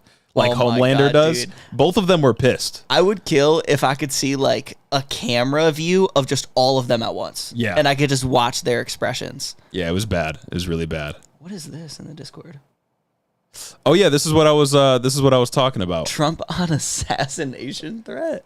They're savage animals. They'll try to steal I'm guessing this is from some of these are from Trump's interview. Biden looks terrible on the bench or on the beach. Mike Pence stood for the Constitution from Christie. Time for an accountant in the White House. Whatever. I don't remember that one. I remember that one. Without having to be there is the talk of the debate without having to be there. Haley calls for consensus online on abortion. How can you do this if it's murder? I don't know. Doug Burgum tried to do the same thing, didn't he? Yeah, because he said, "Oh well, what works in Arkansas doesn't work elsewhere," but it's murder. Or that's Asa. I mixed up Doug Burgum and Asa Hutchinson like 3 different times the whole debate. Larry Elder to Newsmax. I was shafted by the RNC. That's the headline I want to hear about. Larry Elder deserved to be up there and talk about how minimum wage should be $0 an hour. Viral song takes center stage. That was a crazy way to open it up. Perry Johnson files FEC complaint against the RNC. What? Gas. For what? Not letting him be on stage, I'm guessing. That's good. Yeah. That's good. Bidenomics put America in decline. Okay. That's that's always going to be the line. Bog standard soundbite. Yeah, for sure. I want to see the time breakdown on who got to like talk the most? Mike Pence has got to be up there. I'm telling you. I think Mike Pence talked the most out of anyone. Just Mike Pence, unequivocally, Vivek, for sure. Nikki Haley definitely said. You think that's the order? I would think maybe Vivek on top. Mike Pence just kept going over, right? Mike Pence just kept going over and getting questions that he shouldn't have got. I also think that Doug Burgum talked more than we realize and got thrown a lot of questions. I don't want to say, no, he didn't talk more than Christie. He might have. Who? Doug. There was a while where Christie wasn't getting any questions. I don't know, but thank you so much for the $2 Nico. I mean, if we go second for second, you know what I mean? Yeah. I think Mike Pence gets a lot of time up there, which is what's important. The more you're seen, the better it looks for you. As long as you're not getting completely dogged on. Vivek talked a lot, but mostly over other people. I think the same goes for Pence. Well, they'll definitely tally that. I'm so interested to see the breakdowns. I think Vivek was really on the back foot for a lot of the second half there. For sure. He was yelling to get, he kept talking over others to try to get involved, but I think that always looks pretty bad. But then again, debates are for clips. The clip industrial complex kind of carries what people think about you from these debates. And I think Vivek got plenty of good moments for that. I think the best moment that he got is when he was talking to Christie. I can't remember what it was about. I think it was in the first leg. And Christie couldn't get a rebuttal in because the boos were too loud. Oh, yeah, that was bad for him. That's awful for him. That's an easy clip, bro. You got 8 seconds of booing. That's crazy. He couldn't talk. And you need to come through just like Trump did in 2016 and say, you're booing me because big financial interests are in the crowd that got you to boo me. Thank you, Alexi. Single mother raised Trey Baby all day. That's what I'm saying. It's a coalition. God, between single mothers, teachers unions, immigrants, Republicans just hate vulnerable people. Yeah. They hate you. It wasn't as evil as I thought it was going to be, which was surprising. I thought they were going to hit more on they speak in euphemisms, especially when they're on a debate stage for a national audience. They're going to speak in euphemisms. Of course, what they actually do is just ontologically evil. But I mean, even Ron DeSantis had that interview with what was it, the Florida Standard or something like that, where he said that he was just going to kill people he sees with bags on the border. And then the interviewer was like, well, how do you know they're not a mother carrying a baby on her chest? Oh, that was on? And they were like, oh, we'll figure it out just like we did in Iraq. That's that. Oh, it's we did not figure it out in Iraq. No, we did not figure it out in Iraq. I promise. In Iraq, they figured it out by asking questions after. Yeah, no, they killed the kid. That's what they did in Iraq. Oh my god! But I mean, same thing. He basically said is yeah, we're going to use the military to stop fentanyl from coming in from the southern border, even though fentanyl comes in from regular ports of entry more so. But whatever. CRT did only come up once, and I'm surprised. An old talking point. I'm surprised it came up at all because it's an old talking point. And it kind of felt like Ron just brought that up because that's one of the only things he's got going for him. The only time that Ron DeSantis actually got out there and sounded passionate about what he was talking about is when he was talking about all the things he's done to disenfranchise LGBTQ people in Florida. Yep. And not locking down Florida and keeping the schools open. That's kind of all he's got. Who said answer the question when DeSantis was talking? I think it might have been Pence. And the moderators, because that was when DeSantis wouldn't answer around Mike Pence doing the right thing on January 6th. Yes. Or the right thing affirming the electors. It could have been Vivek or Christie, though.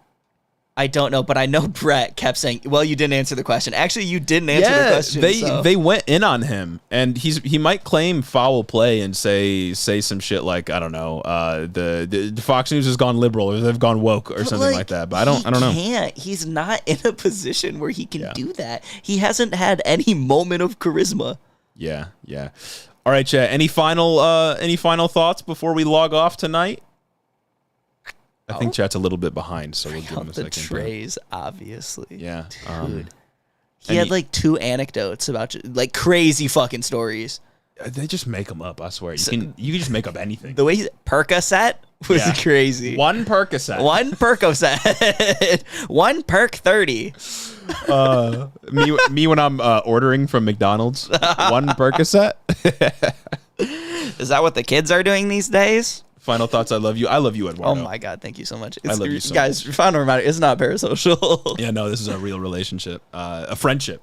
My union is ruining the world. Yeah, it's got to be rough for you teachers out there. I wish unions were ruling the world. All I'm saying is I'm wishing less pay for you, higher class sizes, less money to buy school supplies. What else? Yeah. What other sections do teachers have it too good? Mm-hmm. God, that's great. Thank you all for coming. We love you very much. Rizless event, totally agree. Oh, absolutely. There was no Riz here at all. Teachers also should have to carry guns. Oh, yeah, true. That's an important. They didn't say that, but that's an important one.